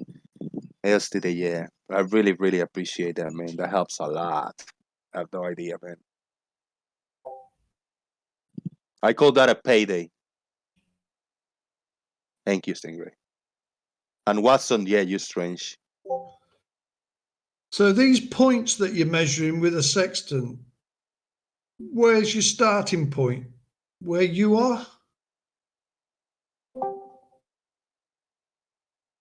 Yes, one point is where you are compared to with the difference what you look up with your eye height and your instrument angle.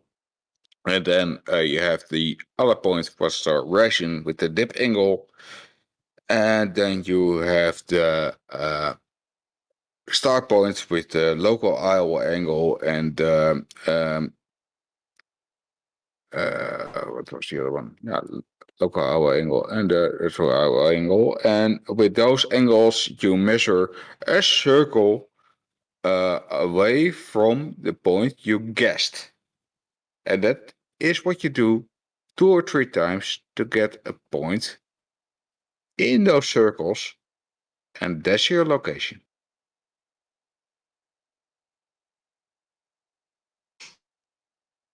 And what's the shortest distance between 2 points called?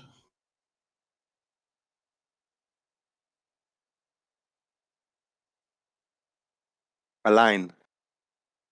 What shape would that line be? Could be 2D, 3D. What Could be shape star would shape. it be? Straight.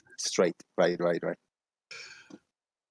So we're talking a straight line then, yeah? Can I just say it might not be a straight line. It could be On the air. it could be a unit magnitude. It could be a Yeah. circle, could be a curve, could be Could be squiggly wiggly. It could be curve. circling all the way around. Yeah, it could be doing waves like the top of the sea. Yeah. Like I used to draw the top of the sea with little pointy waves. It could be like that all the way through. Yeah. Or 2 points is called a straight line. Unfortunately, yeah. But that's on free space, right? On the free space, or cutting through the earth, cutting through the mountains, the houses, and everything. But if we want to throw in the big picture through the surface of the earth, it's a great circle. You gotta agree with me, Brian, because that's the known thing. On free air, 1 point from me to the airplane is a straight line. I can throw a straight line, but from me to the airplane that is landed is in the ground, I gotta throw a great circle route. It's gonna be curved because it's following the surface of the earth. Yeah, but when you know the shortest distance between 2 points is a straight line, why has it got to be curved? Unless you're cutting through the earth, through inside the earth, you can throw that. But if you want to go in the surface of the earth, through the surface of the earth, is a great circle. The shortest distance between 2 points along the surface of the geode is a straight line. Yeah. You're missing that key part. You're missing that key part of the definition, along the surface of the geode. So on a flat plane, that would be a straight line. On a sphere, the surface of a sphere, that would be a great circle. They're both lines. They're both straight lines. With a curve in it? No, they're both straight lines along the surface of the geode. They connect 2 points by the shortest distance. And yes, it does. Yeah, of course it is following the curve because that's the surface. Not a straight line then, is it? Yes, it is. No, in non-Euclidean geometry, it is. I'm sorry. Cannot be straight if it's got a curve in it. Because in non-Euclidean geometry, the straight line is the shortest distance between 2 points along the surface of the geode. I'm not going to tell you again, Brian. If you didn't get it the first 27 times I gave it to you, you're not going to get it on the 28th. But that's the definition of it. You can look it up. Does mean it's right? Yeah, actually it does. No, it doesn't. You understand definitional.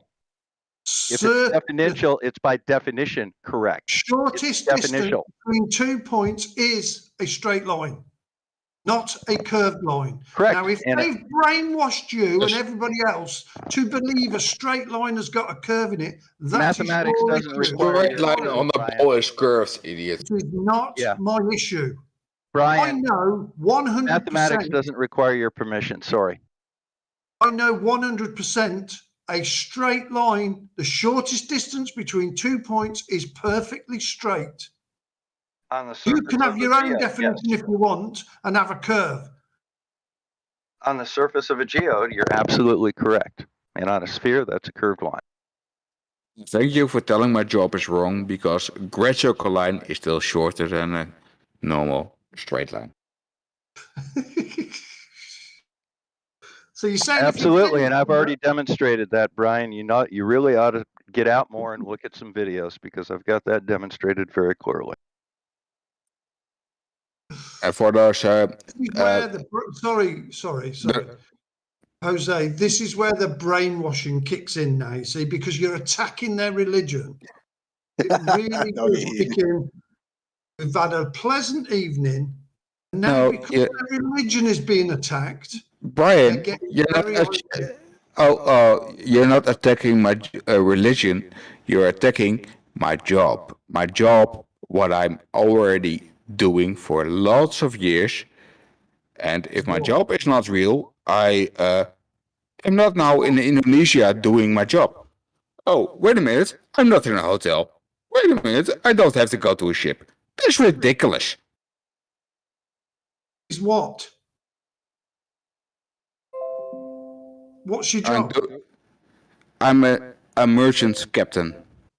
You're a Brian, merchant. you're arguing mathematics and you will always lose. And you should know that water on a curve or a slope will flow. Won't it? You know that as well as I know that. The slowest flowing river is 1,000 miles long with 2 meters of elevation drop. Yeah, but what does elevation drop mean? That means the difference between the center of the Earth and the height. Sorry, the center of the Earth. It measures from the center of the Earth, and if you keep measuring from the center of the Earth, you get a globe. Sorry. That's presupposing you've got a center of an Earth, isn't it? Brian, you really need to grow up a little bit. You know, come on. No, Most of us I need learn to this sort of wake stuff you in about lot the up. 6th grade. You are brainwashed, if not If the center of the distorted to believe this complete and utter fucking nonsense. We know it's painful, Brian. We know it's painful. It is Tell 'em. painful for them, I know. It was painful to me. If it Brian, is, I if it personally is recognized the curve of the Earth at age 10. Why There is haven't no you? curve to the Earth. It's been debunked. I saw it at thousands age of 10. times. Why is it? Why are you still? Planes fly Why can't you see it? straight and level. They do not have to drop their nose to follow the curve. Ships float on a flat, level water system, not a curved water system. Yes, they do. You have been brainwashed to believe utter nonsense. I'm sorry, but it's very painful. Okay, why do we have to do great circle calculations to calculate the distance You then? don't. They tell you Why do. do I do that by hand then? Because I do ship delivery and I don't have the computer programs yet on board. You don't. There is no curvature to calculate. Brian, can you chart a flight? Can you chart a flight or a from Anchorage curve. to Honolulu? It will not sit on a slope. Can you chart a flight from Anchorage to Honolulu with correct mileage? And can you do that? If I wanted to, I could. I don't. Okay, great. Do it. Curvature. There is no spin. Easily Let's, you and I disproved. plot a flight. You've got to get over it. It's painful, I know. You and I can plot a flight and we'll figure out who's right. How's that sound? Flights prove them. When they go from one destination in the southern hemisphere to another destination, they all have to cross the fucking equator. Why? Brian, do you have any arguments that weren't first put out in 2016? Sort of flat plane, and it's painful for you. My job is literally calculating. Intelligent people, you've just had your common sense taken away from you. Brian, you're just not worth the time. Sorry. See you later. And that's all they can do. Just fuck off because they've got no argument. I'm still here, and my job is literally calculating how to sail around a curved Earth, or else I don't have enough fuel, or else I won't make it. And sorry, I'm doing this already since 1999, so there's now 23 years. It's somehow I'm still alive. He's just going to go off on his own, repeating those same arguments that everybody's debunked since 2014. It's not you an know, argument. he doesn't learn anything. He can't learn anything, and he won't listen to those people that do know things. So why bother with them? Planes cannot fly over rotating fucking mass underneath them. They would I never know, get Bob, where but they're going. that's A yeah. ship could never, ever go I on just turned them off. I don't even want to bother with them. Brian Mabbott, if you Yeah, want to but go you on cannot about interrupt him. Yeah, you can turn it off, but don't interrupt him, Bob, please. Absolutely Brian Mabbott, ridiculous. And you've got to Brian, get it out of your heads. Brian Mabbott, if you want to go on about common sense, we can talk about how a helium balloon in an accelerating car moves forward instead of backwards and how that defies your initial intuition. No, it Common doesn't. sense is not useful when we're talking about scientific contexts. And yes, it does go forward when you accelerate. Yes, I know it does, because it's of lighter air. It's lighter than the air that would go backwards and push it forwards. Yeah. So As we common sense tells you No, before you that do is that common things sense. will move That is backwards. absolute common sense. Mm-mm. Water on a slope or a curve flows, as proved by the I've longest actually got a video of it doing. forest running river in the world, 1,000 miles long, drops 2 meters in 1,000 miles. And your Compared Earth to the curvature is center something of like the 660,000 middle of the Earth. miles, and there is none. It's nonsense. Brian Mabbott. Just really quickly, Brian. You're the ones that are lying to yourselves. You're not lying to me anymore.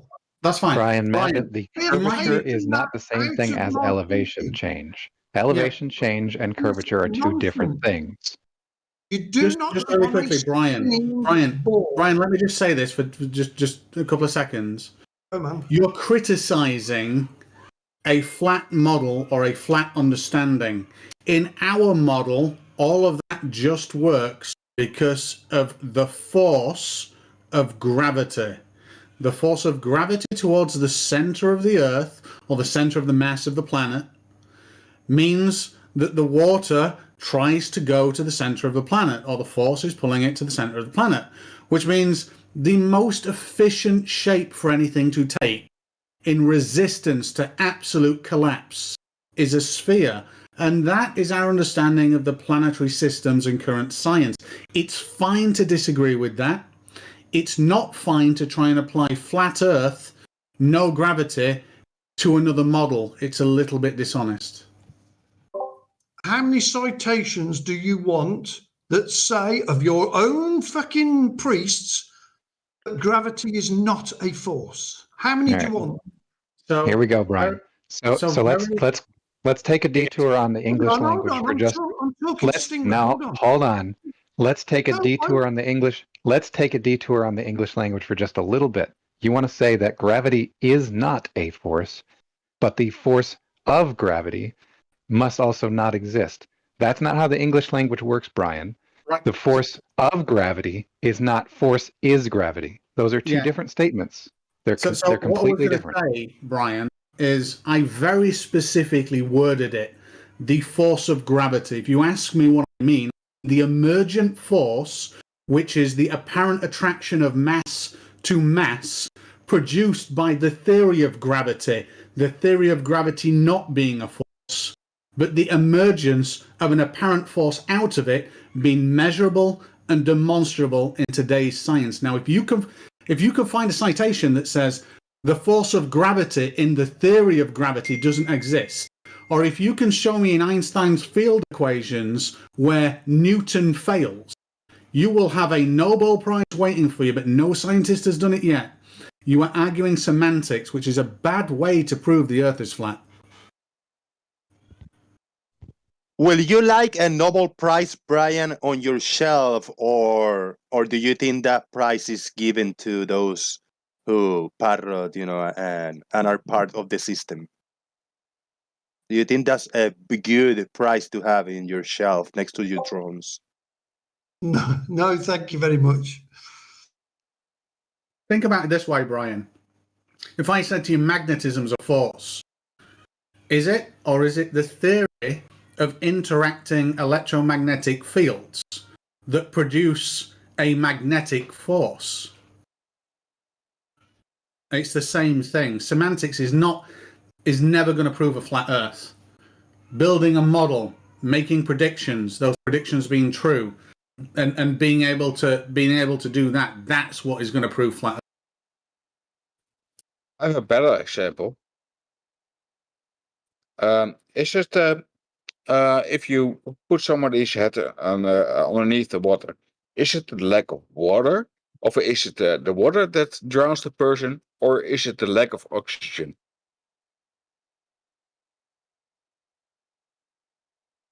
Did anybody understand that? I just mean you have gravity is a force, but is a causal force. The water is causing the lack of oxygen.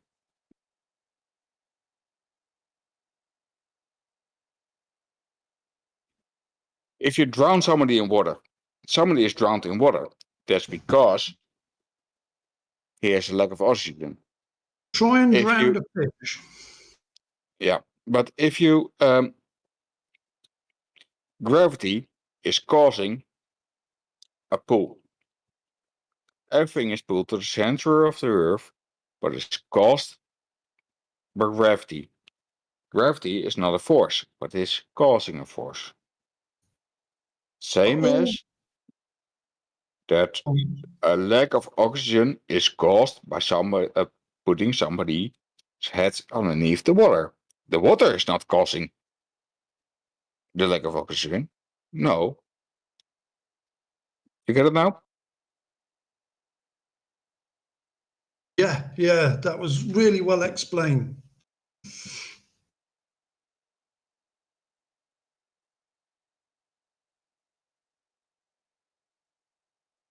What does it for me is gravity is sort of selective in when it appears and does its bit. No, it's not selective, Brian. There are examples that flat earthers like to bring up, like a helium balloon, right? That's not selective. I never mentioned an helium balloon. Okay, but that's not selective now, is it? Right, let me ask you this then. Do all gases go up? All gases have a weight force. The thing that makes them go up in any particular scenario is what's around them, is trying to go down more. Right. So do all gases go up? No. No. No. Not at all. If we take every known gas and release it underwater, some of it would go down, would it? Yes. Brian, as I mentioned before you went off on this tangent, it depends on what's around the gas. Right, so where's your gravity gone? Why is it It's pulling the water down more than the gas. So it doesn't affect the gas now then. So it is definitely the medium it is in that affects it. Brian, you're asserting that it doesn't pull it down at all, which is not the case. So for example, if I put a balloon underwater with a weight on the bottom of it and the balloon goes up, you're telling me the weight does not pull on that balloon. That's what you're going with right now. And that there's only one direction of gravity, and it's not true, of course, because the biggest arrow of the force is going down to the center of the Earth, but the other ones are going to all other masses. So if we release gas underwater, there are a gas that would go down. Is that what you said? Brian, listen very carefully. Listen very carefully this time because you didn't listen last time. If the gas inside of a balloon is being pulled down by a weight and you release the balloon and the balloon goes up in the water, and you're just going to assert that the weight is no longer pulling on the balloon. Is that what you want to go with right now? I'm not saying that at all. Well, then you can't say that gravity is not affecting the gas. Hold on. What if the weight was, say, a lump of wood then? Would there be any downward bias? Why do you keep changing it when you're already in a bad argument, Brian? You put a weight on it. I've put the weight as wood. Now, would the wood impart any Woodchuck. downward motion on the balloon whilst it's in the water? No, because as I mentioned before, Then the weight your of the answer wood, is- the weight of the wood is less than, for that volume of wood, is less than the amount of water it's displacing. As I already mentioned, the medium has that downward bias. You keep ignoring the fact that the medium that things are in also have weight. Exactly. So if the medium that things are in also have weight, they are trying to get to the Earth more than the things that you've put in them, Brian. You have totally got this wrong. They have brainwashed you into believing a complete concept that's completely fucking ludicrous. All right, so let's go super basic downward then. Force. Okay, let's go super No basic then. downward force whatsoever. Let's get really, Let's look Brian, at the density tower. Let's stop trying to A add. layer of oils and different fluids in the density tower. And in the middle is milk. Now, if we injected milk onto the top of that density tower, we can pretty well assume that milk is going to go down to the other milk, aren't we? Right, and as I mentioned previously, the medium that things are in also have weight, so that those things will try to be pulled, will be pulled more or less given a particular volume of that medium. They'll go down, pushing the other lighter stuff up. So the fact that things are still being pushed down is where the gravitation comes in. So for instance, you should be able to agree that air has weight, correct? Not in air, it hasn't. No, it's got no weight in air. No, it's got no apparent weight in air. That's apparent weight, Brian. Measurable weight in air. Okay, that's apparent weight, right? That is actual weight. No, that's not how that works. So if I take a volume of... Because that's the medium we live in. If I take a volume of air and I compress it, it now weighs more than the air around it. Why? It's because it's compressed. You've put more into the same volume. So the air suddenly has weight when it didn't have weight before. Is that what you want to go with? It's not in the same atmosphere as it is being weighed in. If you put that into a chamber that was at the same pressure, then it would have no weight. Pressure. See, that's the problem. So if away with your common sense. So as soon as you say pressure, Brian, that introduces a new problem for you. Because if I make a batch of air, if I have a volume of air at the same pressure as the helium on the outside of it, that air will go down. It will have weight. Pressure is not the overriding factor here. It will have weight in helium. Yes.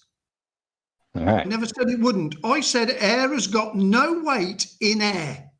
Now I've proved this by weighing a bottle, 2-litre bottle full of air. I've completely emptied it of air by crushing the bottle, and it weighed exactly the same. There's no air left in the bottle. Okay. In air weighs nothing. Water in water weighs nothing. Right. The apparent weight of air in air is nothing. We agree on this, Brian. However, the actual weight of the air is not zero either. Not what? So if I take a volume of air and I compress it, it obviously has weight in air. If I take that volume of air and evacuate it, the thing that it was evacuated becomes lighter. That air has weight. I haven't done that test, so I will do that. I've got a compressor at work. I will check that out. You need a pretty sensitive scale, though. You can make a plexiglass or anything you can seal well. Actually, do a wheel and tire. What's that? Weigh a wheel and tire without the valve in, and then we'll put the Schrader valve back in and blow it up and see if it weighs any more. The tire, okay. It'd be what, 20, to address the point that I actually brought up was if you have like a chamber, I don't know, about half a meter by half a meter by half a meter of like plexiglass. Well, okay, something a little stronger than that, I guess. That when you evacuate the air out of it, will become lighter as the air is removed. We can With a test vacuum it. pump. Yeah. I think air in air weighs nothing. Water in water weighs nothing. Hydrogen in hydrogen weighs nothing. Helium in apparently. helium weighs nothing. Helium in hydrogen will weigh something because it's a heavier gas. Yeah, Yeah, it it's just weird seems a because little hydrogen gas is diatomic. It just seems a nice thing to think about for you guys. It just seems a little circular because, what gives things weight, mass. How do we know that things have mass? Because they have weight. It just sounds a little circular, a little suspicious. I think what we call a weight interaction is very medium dependent. We don't effectively have weight without a medium, some sort of buoyancy, density, background ether, some sort of medium interaction that determines whether something's going to press down on the scale and or float up, or float in place or whatever. It's more of a medium interaction than this absolute mass, equals mass sort of thing. Lemon, before you get into your rumpusing again, let's just make sure that you're aware that mass is not only determined by weight. Mass is a quantity of inertia. You can measure inertia horizontally.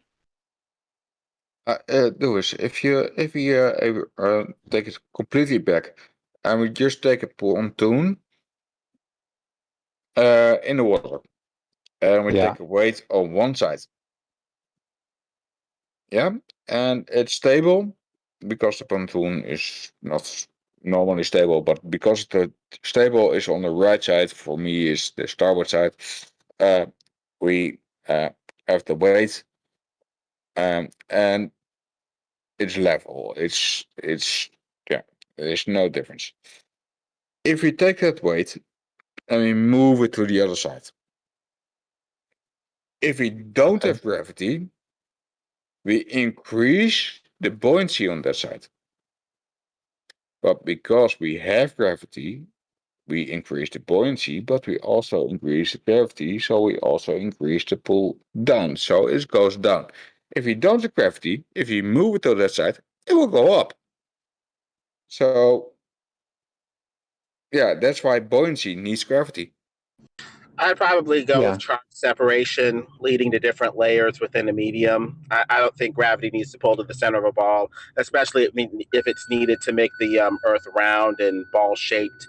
I would probably go with some other conception of gravity, assuming gravity's anything close to what we perceived. I think it's at least further away than our initial conception of this central force pulling into a ball shape of some sort, especially if the Earth is flat and motionless. Except weight is totally, completely proportional to an object's mass, which, as I mentioned earlier, is measurable without having to weigh it. Yeah, that's true. And it's definitely related to its mass, not to some other property of any surrounding density. Do you see what you changed your name to now? Well, I mean, there was an incident where everybody was being called Gary, so I also became Gary. Right. No wonder you're confusing me. What do you see as gravitational force then? The force of gravity, you mean? What do you mean? Like, how do you envisage it? You mean the force that's caused by gravity? Right. But how do I envision it? Well, okay, so the force that objects experience while under gravitation is known as weight, and of course, weight is a force. You probably agree with that, at least. There is no way to describe weight quantitatively outside of gravitation. Gravitation is the only thing that can do that. So, didn't really tell me a lot. Do you see it as an attraction force coming out of every square millimeter of the surface of Earth? No. No. It's a volumetric action, not a surface action. How bigger the mass is, how bigger the force. How does this gravitation know what it's attaching itself to? It's not attaching. That doesn't make any sense, really. It, So what are you saying? There is no pulling force to the center of the Earth? masses are, if you really want to get into the nitty gritty, we'll say masses are following geodesics toward other masses. What? It's Einstein rather than Newton, essentially. So when you say geodesic, are you talking about a curved surface or a curved space? What do you mean by geodesic? A curved surface or a curved space? What do you Well, mean? you're already familiar with your three spatial dimensions, right? There's a slope in increasing time toward masses. You can get into the nitty gritty about that, but I can tell you how to measure it. The details behind exactly how it works is not necessary, not at this stage. So, for example, if I wanted to describe what a microwave oven does to something, I don't have to tell you how it works in order to measure its effect, right? So you're talking about curved space then? We know how a microwave works, don't we? Right, but do you have to know that in order to measure its effect on things? We're going to need an explanation that's consistent if we're going to discover it and do additional experiments to see if, the explanation is valid. If you're saying that space curves, well, then we're going to need a framework that acknowledges that space is something that can curve. If space is nothing, then nothing can curve. Nothing can do anything. So the only way that space can curve in a geodesic, the way that you appear to be implying without, just putting your money on it, is if it is some sort of substance that can twist, torque, and curve. We need to at least discover what, if anything, that substance is, ideally, to explore this further. Okay, as I already mentioned, we don't need to know the exact details of what causes gravitation in order to measure its effect, right? I agree with you, yes. All right, so if we can measure the force laterally on something that is exerting that force, then we've already proven gravitation. Damn it. The explanation is important because that's going to guide further experimentation to see if what we say is the case or not. So if your explanation is so bad and inconsistent, it doesn't allow consistent experimentation or action to discover whether it's the case or not. It's going to be thrown out for something that's a bit more consistent and at least allows further exploration of what, if anything, gravity is. Like saying that space is a substance that curves and torques for this geodesic, space-time curvature.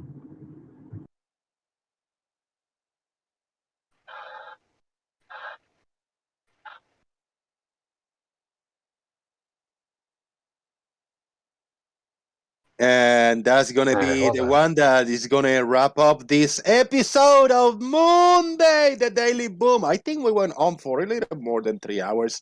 It was great. You came in a little late, 56. Make sure that you are subscribed to my new Jose JG Boom channel. And check in every once in a while. Check in the Daily Boom. If we have a combo going on, we most probably are in the YouTube Live. And I'll try to make it even. We had a great time. Brian Mabbott was here for a few hours. And we actually had fun talking over here among ourselves, randomly coming with ideas about the sun and measuring and all that good stuff. So I welcome you. Yeah. I welcome you one day earlier to come in and hang out with us and see we can progress into come up with good ideas that we all agree with. Yeah. Let's get around final thoughts. Hang in there. I'm gonna go alphabetical order. There's just a handful of people here. We will start with Brian Mabbott. Your final thoughts. Nice, pleasant show tonight. Made a real change. Still painful, and it was painful for me when I had my realization that we've all been deceived and lied to. I'm here to help. If anybody wants any guidance or understanding how to get your head wrapped around this, we've been fed a complete load of nonsense. Good night, everyone. Good night, and thank you for coming, man. Welcome anytime. Yeah, I apologize. I thought I was muted while I was laughing. Oh, it was a little bit of a hot mic, but it wasn't too bad. It's all right. All right, let's go with Gary. Man, Gary was able to get a few minutes out with us over here. Your final thoughts, man. Well, I mean, before I was rudely interrupted by children, let me just go ahead and point out real quick that the buoyant force is only calculable in the framework of gravitation. It is on it's the gradient across an object.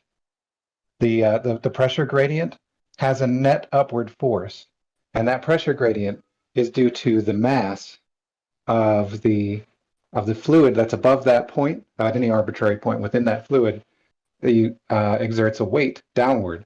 So you'll notice things like our atmosphere, the pressure at any arbitrary point in our atmosphere is directly proportional to the weight of the air that's above that point. That's something that only makes sense under gravitation. And weight, by the way, has no other quantitative description other than through gravitation. There's nobody else, no flat earther, that has any formulation that describes weight accurately. That's all. Thank you very much. Thank you very much. That was your solid minute. Maybe you took like 10 extra seconds, but it's okay. It's all good. Earth is Live came back for final thoughts. What you got, brother?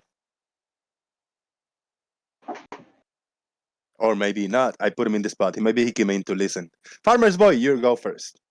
Well, that was a show and a half, wasn't it, mate? Thank you very much. I don't really know what to say except poor old Brian. If ever I want any advice, technical, scientific, you ain't the man I'm going to. But never mind, good for a laugh. And thank you very much.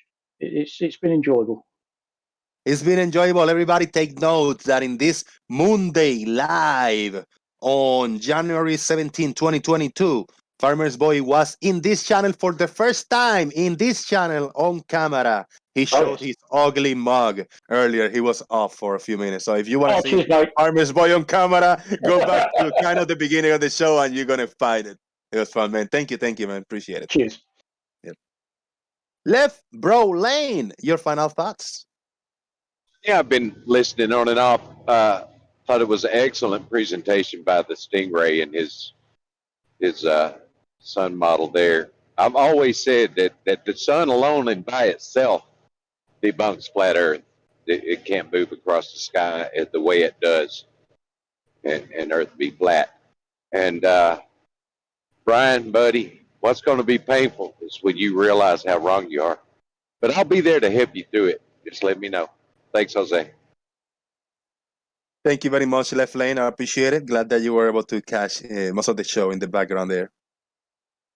Let's go with, first of all, we got a beautiful ratio, 50 thumbs up with 30 people watching. There was up to 40 plus people watching earlier, but everybody remember that this is a small channel. I still haven't hit 500 subscribers, so we got a really, really beautiful, solid audience that actually always check in when the show is live, and you guys always show up. You always, everybody support on liking the show, on hanging out in the Discord or Google Meets, wherever we are. So thank you for being part of this neighborhood and this corner of YouTube. To everybody from every single side, it's good to have a place to hang out and have good fun between ourselves. I think this is your final thoughts. You're late. I'm not gonna pay you full time today. Come on. Aw, man. Well, I guess the main thing is the sun could move easily across a flat surface. It would just be like looking at a light in the ceiling of the hallway. It appears to dip down toward the surface, aka the horizon. So we have no problem there. The only problem with gravity is it just appears to make too many unconnected, kind of inconsistent claims. It kind of feels like, I don't know, the elaboration of a bad liar. One instance, it's pulling stuff to the center of a ball, which doesn't make sense since we don't see that in our everyday life. And then another instance, it's how much it weighs down on a scale, which could, be a secondary, effect of whether or not the medium is supporting the object. Like something's not going to weigh down on a scale if it's in water versus in air. It may just be a medium dependency.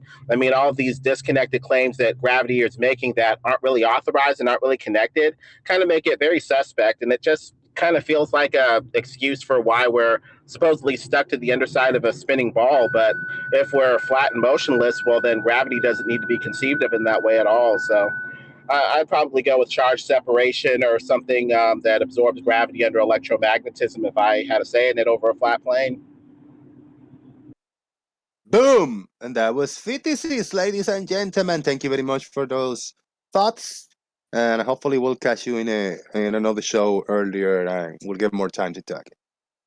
The Stingray, your final thoughts, excellent presentations. Big thank you for your support, brother. Via PayPal for real, it helps a lot. Let's wrap it up. Yeah, good show, Jose. I do want Lemon to actually have a look at what I presented before the statement that was just made, because everything that you just said was wrong based on the presentation that we had. And I did try making it work on a flat Earth, and it just doesn't. But it always works on the globe. I'm talking about the sunrise, sunset, and I'm also going to put the moon in there now, thanks to Brian. The other thing that I'd say is that the density argument makes no sense. The buoyant force is emergent out of gravity, like Gary said, and the issue that you've got is density. If it were to produce a force based on the disequilibrium, or let's say the difference in density between one medium and another, then how would you explain having a closed volume of air and weighing that air, and the exact same volume of water and weighing that water, then adding a 1 kilogram weight to them both, and seeing the fact that both increased by 1 kilogram, the same as if weighed outside that medium? Think on that. Cheers, Jose. Cheers. Thank you very much, Stingray, again. I appreciate it. And you guys know who else was a team player today? All day today with us was Tiny Captain. Final thoughts. Yeah, hello, thank you, and yeah, it was nice to hear that there are still people think that my everything in my job cannot be real, and that's actually the reason why I joined this community and started to make videos. Yeah, of course I think they are still completely wrong, because what can I say, or else I couldn't do my job. Yeah. And Stingray, yeah, thank you again for showing the best visual things ever, because what you do is fantastic with the visual things computer. The Planet one and the one with the tankers is also fantastic. It's really looks like real, and yeah, that's it. Well, thank you very much, and I agree. Top-notch presentations by the Stingray. The computer, the modeling is out of my league, out of most of our leagues. It's actually not that bad, but for you it's easier. You work in that related to computer stuff, and me, I couldn't do that shit. But I want to thank all the audience. Thank you very much for liking. Thank you for your support. Thank you for sharing the show. And I want everybody to stay safe out there, to hang out with your loved ones. Take care of your personal life first, and your people physically around you. And then when you got time, then come in and hang out with us, with your second family over the internet. Thank you very much to everybody over here in the call. Jose JG out. Boom. Thank you. Thank you. Thank you. Yes, sir. Yes, thank you.